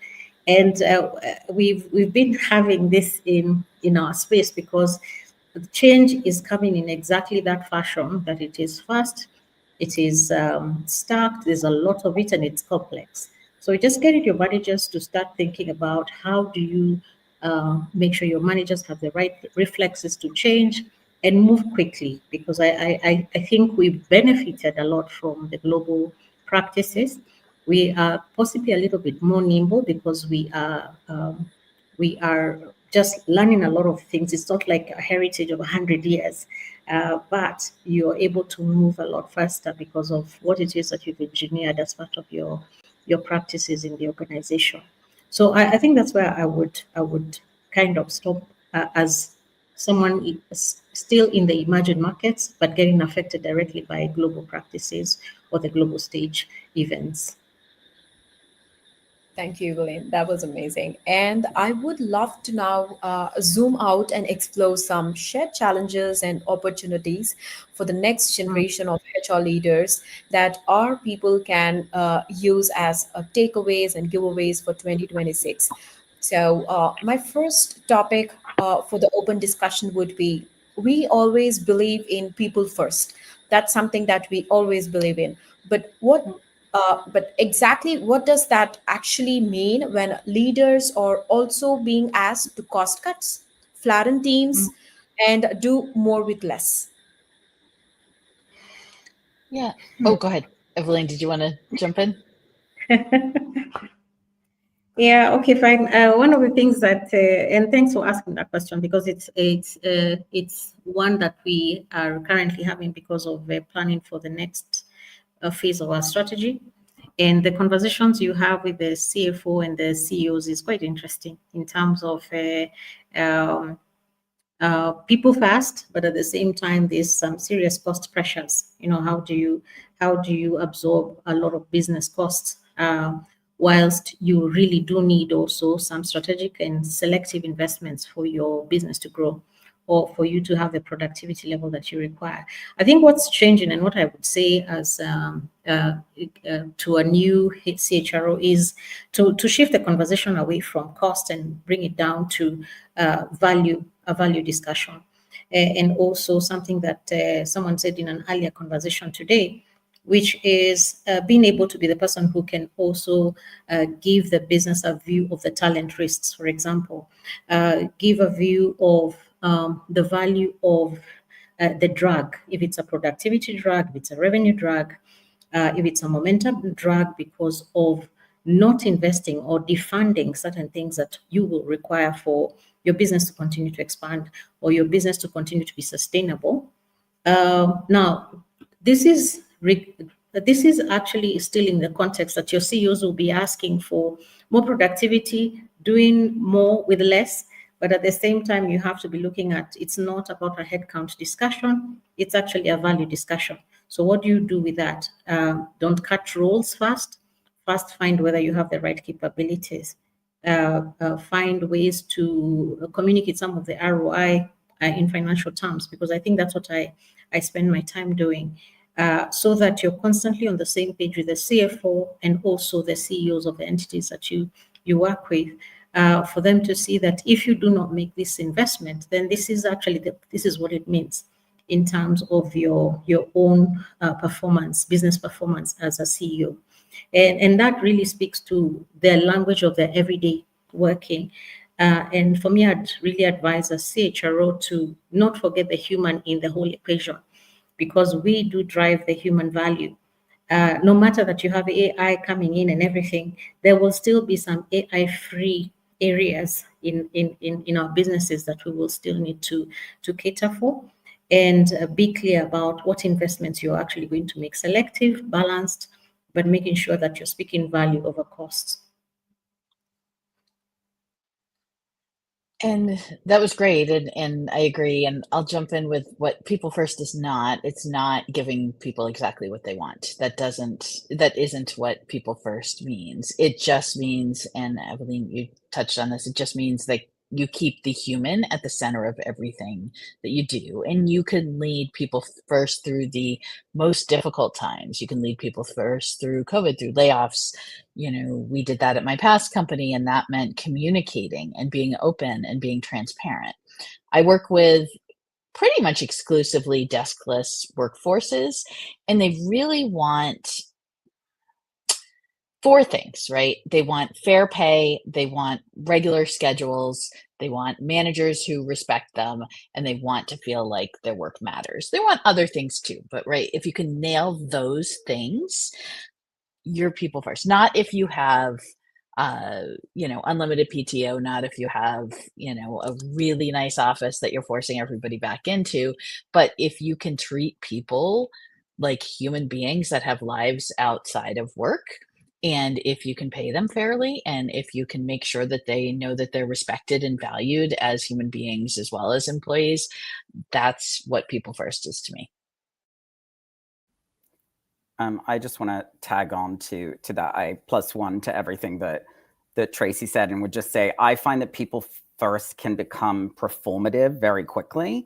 And so authenticity actually means being honest about the constraints you're working under while still respecting humanity. And I think people can respect hard truths. You just have to be able to acknowledge them and communicate them. And that I think is the key difference.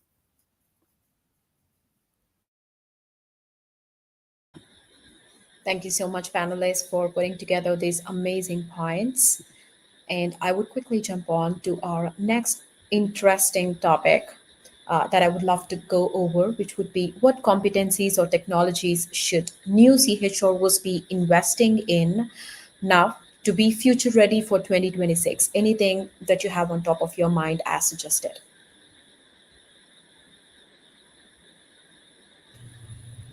I can start. Yes, we know AI is here, and how are we using it in the organization? I think we need to understand the implications of it, and make ourselves aware of where we can cut tasks, where we can't. And also the other thing is, I would say, is that you can lead with data, numbers, ROI, like Evelyn said. That's what makes us important. If we can show the ROI and things, to lead with data, but don't forget that there's a human behind each data point is a human being. That's my point. So we need to understand how our data affects our employees. So people first, like we said, yes, we can make smarter decisions, we can elevate HR. HR is not just administration anymore. It's so much more. When you're in an organization, we're social workers, we're therapists. I mean, so we have to know our employees, and we have to make sure that everyone is taken care of. And like I said, psychological safety, communication, leadership alignment, those are the things that are very important when you're looking at people first culture.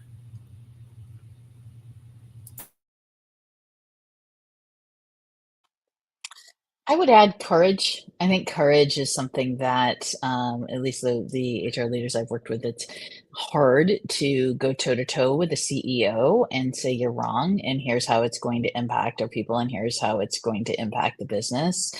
Authenticity has been mentioned many times. I think that's really important.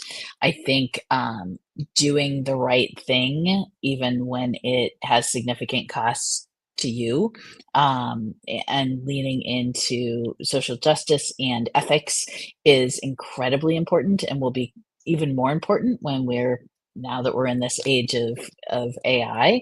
And I think that technology and business acumen is really, really important, because again, we're a business function who keeps people at the center.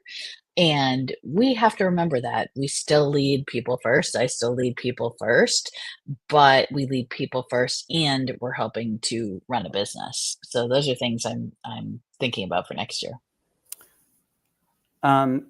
I agree with Tracy. And I think the ones that I'm thinking about are, yes, the AI is everywhere, but it's more about AI fluency. So companies like Zapier are starting to hire for AI literacy. And I could see that becoming a bigger trend next year. So I think people actually understanding AI versus just trying to adopt it are two different things.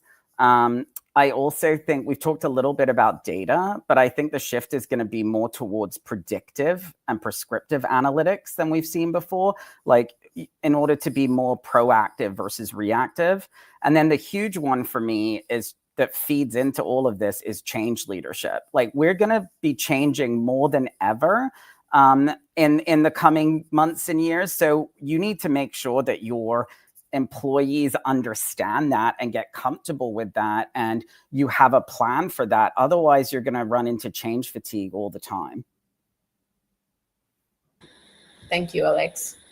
I think there's something about the, just to add on to this, is some skills that we haven't necessarily normalized in the HR space. One of those is just the product development skill set, where your COEs now become people who are actually becoming architects of what is required in different parts of your business, because also no one size fits all. So you have to start being quite intentional about what it is that you design for different parts of your business. So for example, you have your hub and spoke, maybe operational model. How do you have a skill set to be able to actually unpack that for whatever part of the business you're working with? But also, how do you continue to have people designing work that actually creates value for the people you have in the organization, but at the same time, the organization as well. So you're not just doing, I'm looking for cost efficiencies, and so I will cut the numbers without considering that you could actually simplify work, transform work for the people who are there, and still give them a career that can have a long-term effect on the company and their lives as well. So I see that there's a skill set there around the product development piece. And I know we do this in the Innovation Hub quite a bit, where we have a lot of the incubating startups and things like that.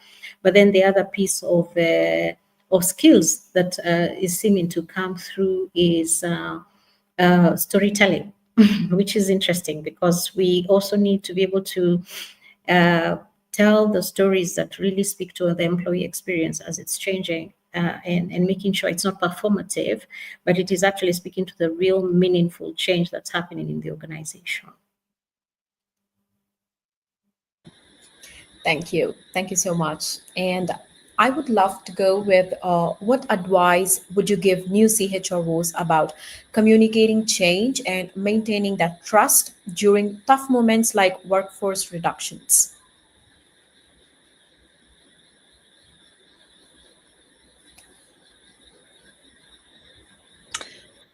Be honest and transparent. Oh, sorry, Lynn. I didn't see you go right ahead. No, go ahead. You go ahead. You go ahead. Be honest and transparent. I'm going to kick it over to you. and I will agree with that 100%. I think it's also important to be visible, right? I think especially with a dispersed workforce, right? Really creating trust really is extremely important, but that is also means that you have to be visible, right? Don't hide behind kind of like the day-to-day and what you're going through. Lead with honesty, empathy, and presence, right? Be visible, be there so that people can come to you and have those, hard conversations to be able to express what they're feeling, right? Because if people feel respected, they can, like Alex mentioned, they can pretty much accept just about anything, right? It's a bitter pill to swallow, but they'll at least, understand. The other thing I would just add is the worst thing you could possibly do, tied to what Lynn and Trace said, is sugarcoat or delay things. Like that is, you've got survivors still there and they need to understand what is happening. They want to make sure that people are treated with dignity and respect. They want to understand the business decision behind it. And so I think that is like an absolutely critical piece. And the other thing I would say that's sometimes missed is over communicate with your managers.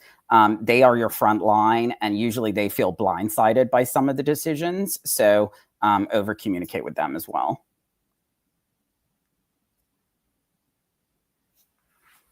I think also just one of the things that would be really key is because trust is then quite fragile at that point. I think it's just to make sure that you're keeping the channels open and really being consistent about the messaging. Because I think if people kind of fill in the empty spaces with whatever it is that they feel will serve for that moment.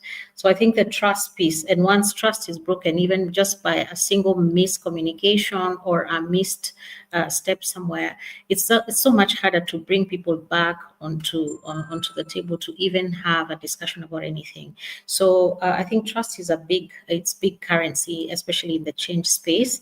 And also just making sure that even if you have one message, then make sure that you have the multiple layers of that message, so that no one actually gets missed out of that communication tree that you have in the organization.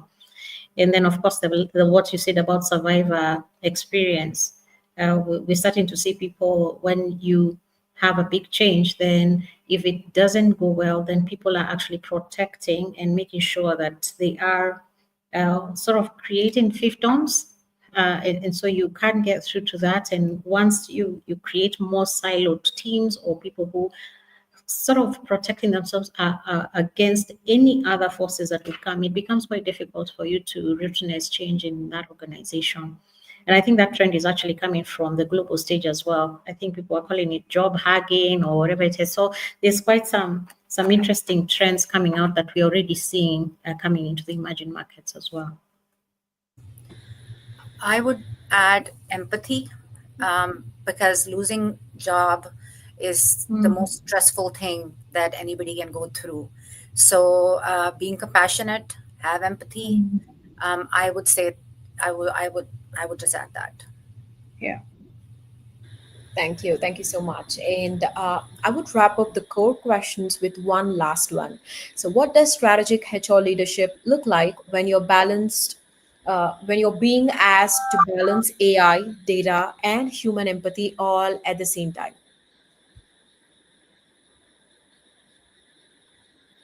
And it looks like that's what we do. That's what CHROs do in 2026, and you can end it because Totally. you you have to do that. So we're living in that world where we have to balance all of those things, and AI can do it can get you to a certain point, but you have to take it further. So it can offload something. You can offload some things to it, but you shouldn't ever offload your thinking, your compassion, your listening ability, your treatment of humans.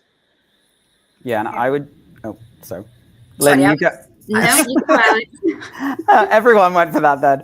I think just to quickly tag on to what Tracy said, I think the key word there is and. It's not or. Like, you have to keep in mind the and of all these things. So kind of to Tracy's point, AI is great for certain functions, right? And to scale certain things and to help with administration and stuff and efficiency.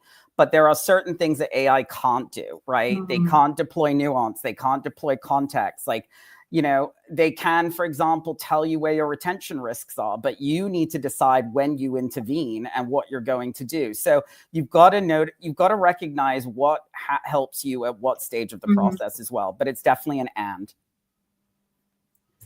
I would say the biggest skill that a CHRO should have, I would say emotional intelligence. I know. Just emotional intelligence. Thank you so much. Yes, and as we are at time and we've only got 5 minutes, I would love to close this conversation, leaving our audience with some parting wisdom with just one takeaway. So on the flip side, what's something that CHROs should stop doing immediately that's no longer serving them or to their people? Let's hear some interesting answers.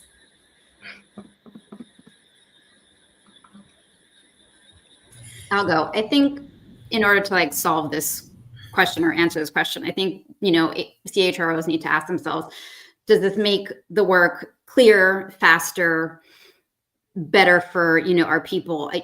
Culture is not something that should be overly complicated. Policy should not be overly complicated, right? People are at the core of what we do day in and day out. And so I think that really, talking about simplification, right, doesn't make sense. And then start measuring impact. Start measuring that impact of whatever that decision is. We, as HR professionals, we are the voice of people. So that's what I would say. Whatever decisions you make, you have to look at what the impact is going to be on people. And basically that's it.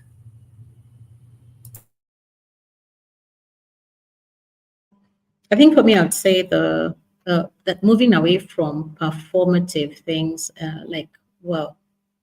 banners, slogans, things like that, and really focus on finding a way to get people connected to purpose.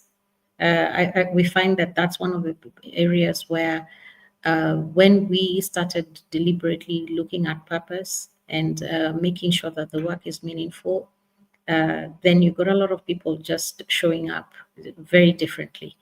And we have to stop the rest of the performative things, like whether it's just slogans, campaigns, and hoping that those actually mean that some meaningful change has happened or some behavior change has happened. I think that's what I would really advise CHROs to guard against. The other thing I would just add to what Evelyn's saying is focus on impact and not activity. It's not about how many programs you're running. It's about what is actually having the most impact and has measurable outcomes as well.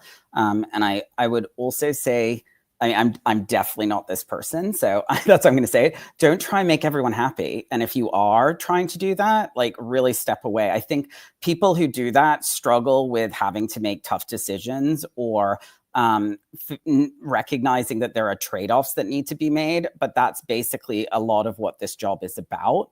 And so you've got to get comfortable with it.